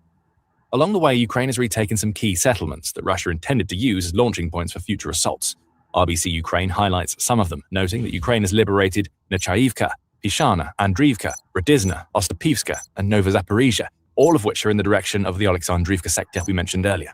When Sierski said just think of what a fucking feeling that would be. Just think of what a feeling that would be, being the Ukrainian service members to go into that, village, to go into that territory and to push the Russians out. You know what I mean? And again, we don't know if that's for good at this point or, where these battle lines are going to be redrawn in the weeks or months to come. We really don't. Obviously, it sways back and forth so much, and it's so unpredictable in nature that it's hard to talk. But just the feeling that these fucking soldiers must get while, going into these territories, going into these villages, knowing that, the amount of fucking hurt and the amount of pain that they've been made to suffer through, the amount of pain that they cause to the citizens that have been made to move out of these places, or that, God forbid, still struggle in these territories that are bomb laid, just in the midst of fucking all out war. You know what I mean? To have that feeling of going in and liberating them for even just a small period of time must be an incredible feeling for these soldiers that, again, have given up so much and have seen so much loss in this fucking battle. Ukraine's approach was systematic. He was referring to how Ukraine has expertly cleared Russia's soldiers out of these settlements so that they can all be used to mount a stronger offensive right now, and later a defense against Russia's forces. These settlements aren't part of some sort of gray zone where fighting between Ukraine and Russia is ongoing either. RBC Ukraine adds that Russia's forces haven't been seen anywhere near the settlements that Ukraine has cleared at any point during the 2 weeks leading up to February 24th. Through this counteroffensive, combined with what may still be to come, Ukraine has also achieved goals relating to maintaining its supply chains, which in turn allows it to keep up its momentum by ensuring ammunition deliveries don't get interrupted and evacuating wounded from the battlefield. What it all amounts to is that Russia's gains have been reversed in about a month, and Ukraine is now in a position to set itself up for what it believes is coming in the future. And that brings us back to why Ukraine has chosen now to be in a favorable position, to be on the offensive at a time where, we're going to be coming out of winter. We're going to be seeing the ground thaw. We're going to be seeing the weather change. We're going to be seeing more daylight, giving, more ample opportunity for the attacks to continue for, longer period of time without having to deal with the darkness, obviously. Like, hopefully we can continue this momentum and see the ground thawing, where we can start getting more armored vehicles into these places where, the soggy, wet ground isn't going to hold that equipment right now. Again, as the ground thaws, it's going to turn into kind of like a Rasputitsa type of situation until, again, the ground dries out, the sun dries the ground out, the weather changes and stuff like that. But that's typically when you start seeing the actions ramp up, right? That's in the warmer weather, when the days are longer, more ability to move around. You're not sitting in your foxhole fucking just trying to stay alive as far as shivering to death and hypothermia is concerned. You know what I mean? So that's when you start seeing an uptick in deaths. That's when you start seeing an uptick in injuries, attacks, counterattacks, that type of thing. So if we can be on the offensive, if we can have the momentum in our favor when that period comes across, then that's going to be a substantial boost going into the spring and summer offensive periods. Right, that's going to be a substantial boost for not only morale, but also the ability to make and create movement in the front lines and change the way that the front lines look coming up in the future. So again, all of these things, getting this momentum in now, weakening the defensive positions of the Russians, killing off as many of the Russians, weakening as many of these units as you possibly can, while we're getting into, again, the spring and summer offensive times. I mean, that's all positive signs. It's all positive things. To launch its counteroffensive in the southeast. But before we go deeper into that, this is why we make the military show, to explain how power really moves on the battlefield. If you want more of this kind of insight, make sure you're subscribed to the channel. So we could tell you that Ukraine has launched its counteroffensive as a way of thumbing its collective nose at Russia, the forcing of a humiliation that Putin wasn't prepared for, in a sense. However, though humiliation of Russia's insane president is always a positive for Ukraine, there are several other reasons why Ukraine is now pushing in the southeast, starting with something that Putin himself has been trying to do. Putin has spent the last few months attempting to establish a specific narrative.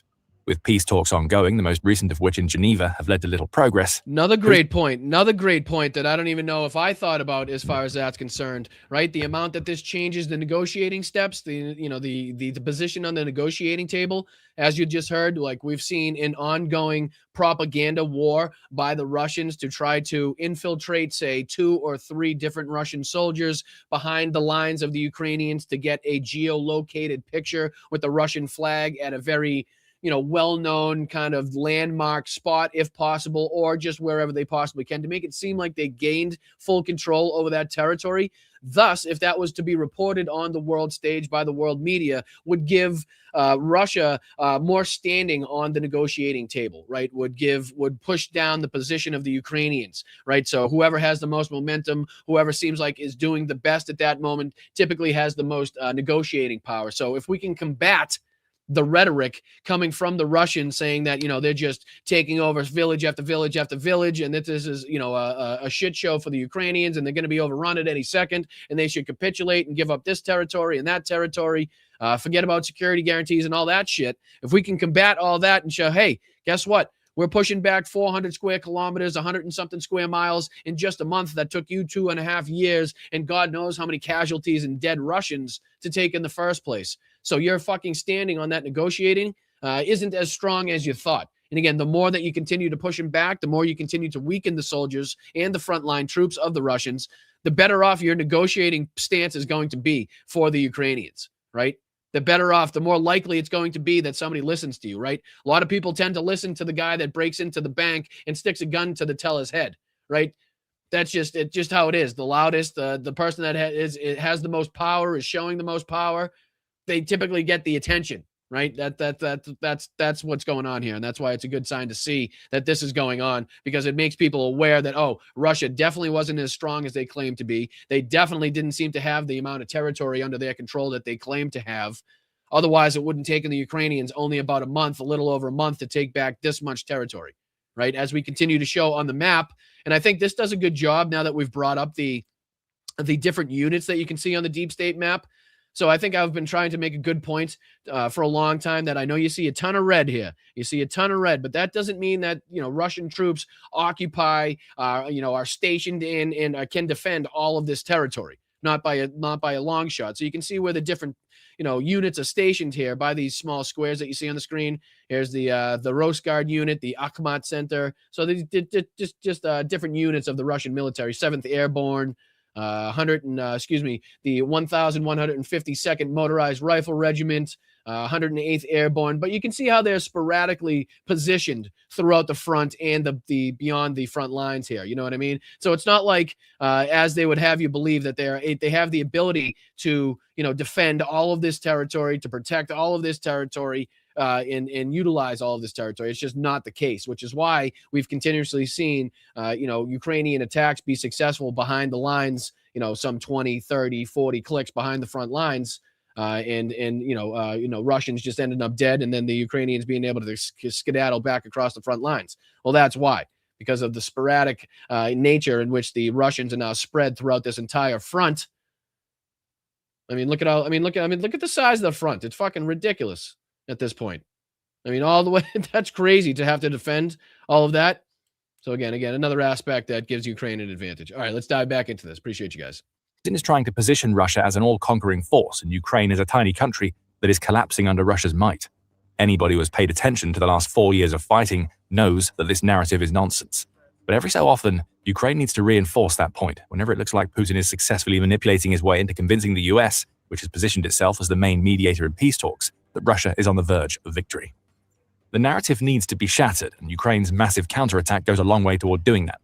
According to the Wall Street Journal, the mere fact that the Ukraine war has officially entered its 5th year shows that the Russian victory that Putin claims to be inevitable is anything but. I think that was pretty well substantiated. I think that was pretty clear, to the world at large that the goals that he had set for himself in the onset of this were absolutely unattainable, and that was well before, again, the 5th year of this full-scale invasion kicked off. I can tell you that much. It was pretty clear almost immediately that the Russians were a paper tiger, that the abilities and the capabilities that they said they had on paper were anything but what they were showing in reality. I mean, we're talking about the stupid fucking military strategy of just lining up your fucking armor in one big column. I mean, again, you didn't watch any World War II movies to tell you how stupid that fucking tactic was. Not to mention the tires that had all dry rot on them for all these vehicles that were held in the warehouses. They weren't kept properly. They weren't stored properly and just brought back out, thrown on the front lines. Tires were popping. Tank tracks were fucking being shredded. The ERA, which is the explosive material on the outside of the tank, which is made in case you get a rocket propelled grenade shot at you or anything like that. It's supposed to explode on the outside of the tank, thus protecting the people on the inside. Well, that wasn't explosive material. That was just filled with rubber. Okay, just to give you a few points, a few pieces of information to show you at the onset of this fucking full-scale invasion, what what was showing us that they were absolutely a paper tiger and that they were nowhere near as strong as they would have others believe or people believed at the time. Has embarrassed Russian generals' claims of significant gains by largely clearing the city of Kupiansk in the northeast of Russian forces and retaking several villages in the southeastern Zaporizhia region, the outlet says. And that's the entire point. As Putin tries to drip his off-brand fake honey into the collective US ear, Ukraine is delivering straight from the hive. Every square mile that Ukraine liberates is a signal to the US that Ukraine is a long way from being out of the fight. No military that is on the verge of collapse that Putin claims is coming could be doing what Ukraine is doing right now. And as Seth Jones, who is the president of the Defense and Security Department at the Center for Strategic and International Studies, tells the Journal, all that Putin has left is his attempts to convince the US that Russia is winning. That's the big breakthrough in a war that his military is unable to win, Jones says of what Putin is trying to do with his narrative. Which again just shows why this is very important to continue to highlight the successes of the Ukrainian military now, because it takes away Vladimir Putin's ability to say that he is strong, to say that he has the upper hand, to say that he should be respected on the negotiating table more than Ukraine should. So every time that, another territory, another village, another square kilometer, anything is taken away from the Russians that lost substantial fucking, men, women, and equipment to gain that territory, is again a hit to Vladimir Putin's reputation and what he can kind of go out there and try to propagandize and use as collateral on the world stage, through different leaders and use on the negotiating table. So again, a lot of different aspects of this are really, really positive, and we need to continue to highlight them to make sure that we get the most, political fucking capital out of it, right? Because that's another huge part of this is changing the narrative as far as the negotiation process and who's strong and who's weak. That's another big part of this. Hope is that the US will come to their aid, but narrative collapse is just the start. One of the things that Ukraine is doing is setting up to absolutely annihilate more of Putin's forces in 2026. But before we get to how, there is another reason for the Southeast counteroffensive to cover. One of the things I'm so tempted to dive into the conversation going on in the chat, but I feel like I picked up way too late. And I know if I pick up now, I'll just make an ass out of myself, and I'll probably just shred people that don't deserve to be shredded. So I'm going to refrain. Even though I want to, from diving into the conversation that's taking place, even though I do like you guys having, spirited debate in the chat. That's what it's there for. And again, as long as you guys keep it civil, as long as you guys keep it, non-violence, non-threatening or anything like that, then you guys are free and clear to have your spirited debate. But I'll stay clear. I appreciate you guys. Ukraine is doing with this push is forcing Putin and his military cronies into making difficult decisions about what to do with the reserve forces that Russia has stationed in the occupied territories of Ukraine. Captain Dmytro Filatov, who is the commander of Ukraine's 1st Separate Assault Regiment, highlights this by pointing out how Ukraine is now forcing Russia into playing a game that Putin doesn't want to play. We're not focused on the deepest possible penetration, Filatov says of Ukraine's recent gains, indicating that the headline figures aren't as important as what the gains allow Ukraine to do.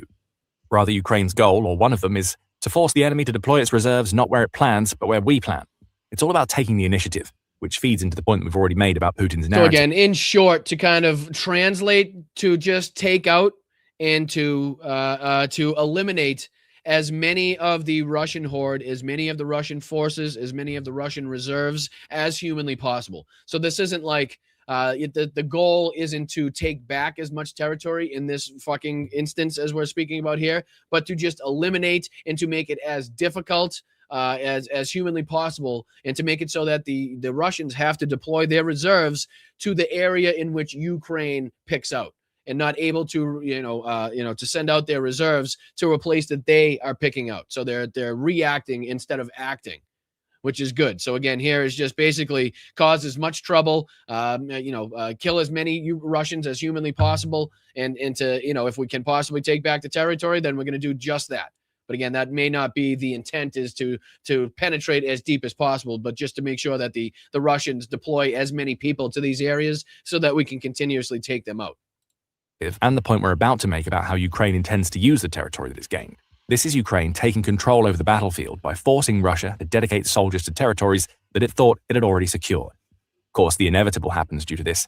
More of Russia's soldiers die after being deployed for I don't know, Tiff. Maybe there was nothing going on in the chat. Maybe I just made it all up, and maybe I was just hoping to stir up a debate in the chat so that people could comment in there, and it would show the algorithm that people liked it. Maybe I was just using my podcast powers. No, I'm just kidding. No, it seemed like there was a spirited debate going on. Maybe I misinterpreted what was going on. I typically do, as far as the chat is concerned, so don't mind me.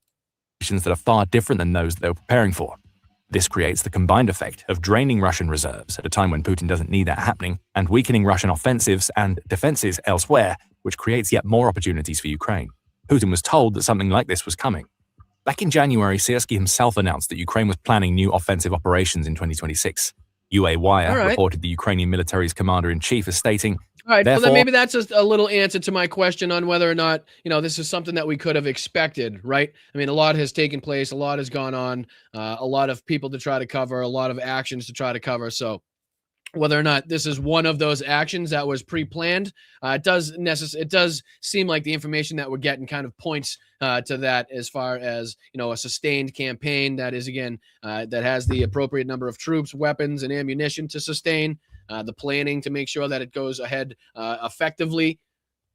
So again, that's leading me to believe that this was something very, very well planned. We will conduct a strategic defensive operation. At the same time, we understand you cannot win by defense alone. Accordingly, we will carry out offensive operations and fight to maintain operational initiative, because that forces the enemy to commit and withdraw significant manpower, weapons, and ammunition to contain our active actions. Syrskyi spelled out what was happening for Putin before the push even started, and still, Russia couldn't do a thing about it. The systemic approach that Ukraine has taken to making its most recent gains was clearly planned well ahead of time, to the point that Ukraine was confident enough to reveal its hand because it knew it had already won the pot. All right. Well, I guess that answers that question right there. And again, I appreciate you guys for watching this with me here. There's another about 5 or 6 minutes onto this video that go on to kind of depict a little bit more of bad things happening for Russia. But I want to dive into and just thank everybody once again for getting us to the great and substantial mark of 69% here on our campaign. Hold your giggles. Hold your giggles. But we are at 69% here on our NAFO campaign in conjunction with Help 99. We have raised €14,321. And again, that's got to be something like $16,000 at this point. So we're on our way to €20,500. As you can see, let me get out of the way. So we've got 130 donations total. Again, bringing us to 69% of our goal. So we got about 30% of the way to go. Let's get us there. I really do appreciate you guys for all of the help and support. Anybody that's donated, anybody that shared this out. If you haven't, please share this out on your social medias. Please ask friends, family members, co-workers if they have the ability to contribute. If you've heard them talk about Ukraine in the past, if you know they're a Ukraine supporter, if you know they have a couple bucks to expend, that wouldn't take away from their lifestyle or, food off the table from any other, position or family member that they have, then please think about contributing here. Every dollar helps. Again, you get one of these patches that you see on here. Mine is the middle one, my design, as you can tell by the Boston and the beer that I was buying the soldiers. That's what that represents. We got some World War II aspects in there. And then obviously in dog we trust, because dogs are the most trustworthy things on the planet, way above people, as you can see, in the 69 Sniffing Brigade on the top. But unbelievable to see the amount of donations that have continued to pour into this. It's just amazing to see another 200 here by Rich Powell from Colorado, Anka with another 100, Kevin with 100, Anonymous, Christian Zhijenko with 122. I mean, you guys have just been absolutely incredible. Elizabeth with 130, Yakov, my dude in there, Michael, Appreciate you guys. I really, really do. So it's going to be extremely fulfilling. And again, having just watched kind of the effectiveness of the Ukrainian military and their counteroffensive, and again, how much these vehicles could be useful right now as far as the counteroffensive is concerned, and how much we could go to help this, along with all of the other great campaigns that are raised. It's not just us by any stretch of the imagination. So don't get that twisted. But yeah, just want to make sure that we're continuously highlighting this, promoting this, saying thank you to the people that are contributing, that have contributed to this. It's going to be a really cool moment. It's going to be a really cool moment for all of us when we hit 100% on that, and we can see that truck get sent to the 72nd Separate Mechanized Brigade. And then we can see, just how much we've gone to help them and how appreciative they are.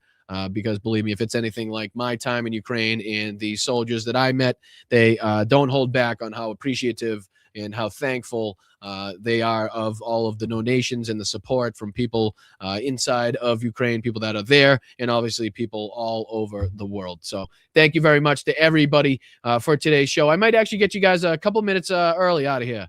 And I said that backwards. I don't know. I just turned into fucking Yoda all of a sudden. Get you out of here early, I will. My apologies. But yeah, maybe I'll get you out here a couple minutes early. Maybe not, though, because we do have some fantastic people to thank, which always takes a couple minutes at the end of the show because you guys are fucking fantastic. And believe me, I respect and appreciate and love the end of the show where I get to say thank you to all of you guys for all of your kind contributions. MR, we're going with MR at this point. MR, thank you for the 5. And that's an M and an R in case you can't tell through the thick Boston accent. MR, M, the letter R. R. A little extra on the top of my Patreon. Thank you, says MR. Your comments on the SOTU were on the exact points of what many of us were feeling. Well, I appreciate that. Thank you so much for confirming what I was saying, that you guys kind of feel the same way. I really do appreciate that. Above and beyond the Patreon support, I mean, that's amazing because anybody that contributes or is affiliated with the Patreon in any way, shape, or form, that is more than enough that you guys do, more than enough to contribute to this channel, to see that you're going above and beyond there. Emma, I really do appreciate that. That's very, very nice of you. And again, we appreciate you here at the old Blunt Politics community. Dame is next with another 10 on Venmo. What's up, dude? Appreciate you, my man. One of my boys actually paid rent today. Here's your cut. Is that something you don't necessarily see? Or did they come through? Did they come through in clutch and take it out of your hands, take it out of your responsibility? That'd be pretty cool. That's pretty cool if they did that. Well, thank you so much for the 10. Very much appreciated. Always good to see you, my friend, as usual. Nancy is next on the list. Thank you, Nancy, for the $10 on Venmo. Admire you, my friend, right now, facing a capital gains, and thank you for everything. I wish I could. Very much appreciate that, Nancy. Thank you so much. And like I said to you, please, if anybody is in the position where they need this to contribute to other aspects of life, the liking, the sharing, and subscribing are totally free. You can follow my Substack for free. You can see all of my content for free. I sell you no products. There is nothing hidden behind paywalls. Again, there are no, subscriber-only chats. There are no this, that, and the other thing that if you spend $37 that you can see but nobody else can see. I find that to be fucking despicable and horrendous, and that's not the way I want to run my platform. You guys have stuck with me, and I want to stick by you. And if you guys don't have $1 or $2 to see what should be important content, then that's stupid to think that you should have to come out of pocket. So, but again, I ask if I do give you some bang for your buck, some value during your day, some information, some entertainment, some education, whatever it may be. If you just like the chat that we've put together here, the community that we've built, the mods that make that chat the best place on YouTube, then please think about donating financially if you're in the position to do so. Whether $1 or $2 Venmo, the sign up for a YouTube membership is just under $3 for the month. You can send in a super sticker or a super chat in the chat. So thank you guys, all of you guys that sent over the Venmos. Thank you for everybody else the last couple days. V Soya, thank you Roxanne, thank you Yakov, thank you Christopher, Candy. Candy had an amazing night the other night. Just so appreciative of you, Candy. Thank you so much. Claudia, Moms, Karen, Christopher again, Roger, Belinda. Thank you all so much. You guys have been incredible and continue to be incredible. And then kicking it off on YouTube today is good old Bicycle Mike. What's up, Bicycle Mike? What's happening? No Kings, no ice. Amen. Thanks for the 2. Much appreciated. Hope you're having a great day, my friend. Jordan, what's up, Yahama? I appreciate you. Erika Kirk reminds me of Amber Heard. Oh, Jesus. There's a fucking comparison. There's one for the ages right there. I appreciate you, Jordan. Thanks for the 2, my friend. As always, I appreciate your viewership. I appreciate your passion and staying involved in all of these topics. Really means a lot, and we appreciate you here, Jordan. We really do. So thank you, brother. Thank you, Deb, as well. Outstanding show, Brian. Thanks, and keep speaking out. Hashtag Team Democracy, and we are right there with you, Deb. And we can't thank you enough for your coalition, your appreciation, your loyalty, your friendship here at Blunt Politics. You're a very valued member of the community. So thank you so much. And of course, Machine Tool, just the unbelievable gift here of 50 memberships going to the fine people in the chat. I don't even know if we had 50 people watching, but I appreciate that so much, Machine Tool. Really, everything that you do for this show, every time you pop in, is just another boost for this channel. So I really do appreciate it every single time. Carol, that goes for you as well. Everything that you do. Excuse me.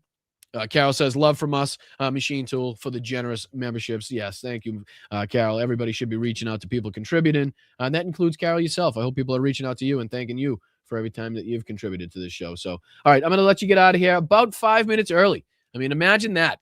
Imagine that. Imagine a podcaster not just going to sit here and soak up your time for no reason whatsoever. That's going to go and let you enjoy the rest of your day, to go support other independent creators. I appreciate you guys. I really do. We'll see you tomorrow for the Friday show.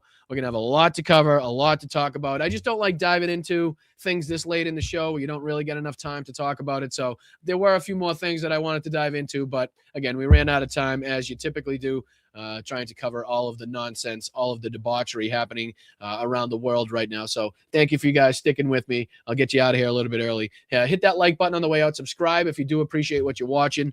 We're trying to do this the right way, 100% progressive, independent media, no backers, no sponsors, nothing hidden behind a paywall, only with your help and your support that we keep this channel going and growing to 20,000 subscribers. So appreciate you guys. I'll see you tomorrow. Make sure you hit the notification bell, because that'll let you know when I go live, when I put out a short, when I put out a video, probably when I eat dinner and all that stuff too. I don't know about that. Don't quote me on that one, but it does a lot of things, so it helps. Just hit that bell. All right, I'm out of here, guys. Thank you to everybody on Facebook, YouTube, Twitch, Alyosha over there on Twitch, everybody over there on Twitch. Thank you to all the mods, Tiff, Tanya, all you guys here on YouTube as well. Thank you to Mark. Thank you to Adam. Very much appreciate all of what you guys do in keeping this chat a safe place on all of the platforms and making sure that, you know, these discussions can take place, because they're difficult discussions. But at the same time, people can feel safe having them. All right. Thank you, guys. Thank you, Jackie. Thank you, Luck Dragon. Thank you, Bob. Thank you, Roxanne. Thank you, Fred. Thank you, Tiff. Thank you, Tanya. All of you guys. Damon, Alvin, Ellen. Thank you, George. What's up, Jorge? What's up, brother? Good to see you. Appreciate you, Steph. Thank you, Alan. Thank you, Jay. Appreciate you, Alyosha, as always, my friend. All right. I'll see you guys tomorrow. Stay loud, stay proud, stay aggressive, but keep your head on the swivel. Make sure you guys stay safe out there. All right. And I will see you on the Friday show. Again, pay no attention to the graphics in this outro. They make absolutely no sense, but the music kicks ass. All right?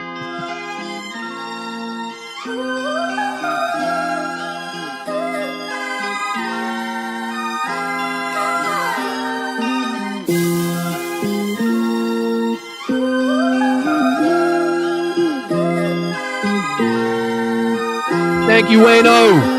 Thank you, brother. I see you in there. 19 months. Let's fucking go. Very much appreciate that. And thank you, JD, as well. Thank you, JD, for the super sticker. I see you guys. Can't hide from me. Can't hide from me. Oh, Jenny Faye, how are you? I hope you're well. Hope you're well. Just tell the big T man I said hello as well. Thanks, Mark, for everything you do, brother. Thank you, Luck Ray. Thank you, Steph. Thank you, brother.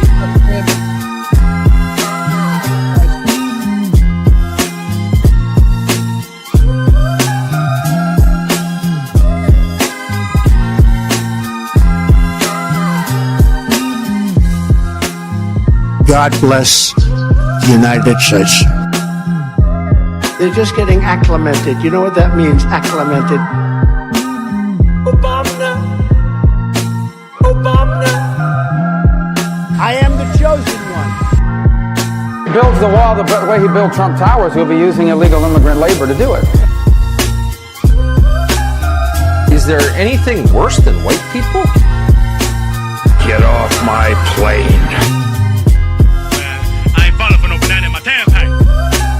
This week it was reported that an illegal alien, and you just look at this, what's happening. You'll have a group of Venezuelan killers, street gangs, occupying the town with MK-47s. I know that gun very well. I got to know it. Eating the dogs, the people that came in, they're eating the cats. They're eating the pets. I'm standing up here bashing the living shit out of Nazis. Brian, you're drunk. You're drunk. Oh, get those lights off! Off! They're too bright. Turn them off! Call them dumps. Big, massive dumps. I can just tell you that a con artist is about to take over the Republican Party and the conservative movement, and we have to put a stop to it. I didn't say mud. I said crud. You fall into some crud or something? He's calling me Little Marco. And I'll admit, he's taller than me. He's like 6'2", which is why I don't understand why his hands are the size of someone who's 5'2". Referred to my hands. If they're small, something else must be small. Bad news, bad news. Even when it's good news, it's bad news. I'm just dandy. I got a bowl of chocolate pudding in my underpants. Cacophony, a crescendo, a finale, a coup de grace. It feels so lovely to be here tonight. What a beautiful life. Give yourself a round of applause. You're so lovely. Everyone's so lovely. Where you going? Nowhere. I'm just an average guy who read public documents where the elite said they were going to enslave us and destroy America. And I'm not going to be like yuppie scum and deny the threat to my country. I'm going to fight back. We've endorsed JP, right? J.D. Mandel. Wrong. We've endorsed JP, right? Wrong. Army manned the air. It ran the ramparts. Wrong. What uranium is, right? This thing called nuclear weapons and... Wrong. He referred to my hands. If they're small, something else must be small. Here you got a little chubby going there. The big, fat, sloppy United States.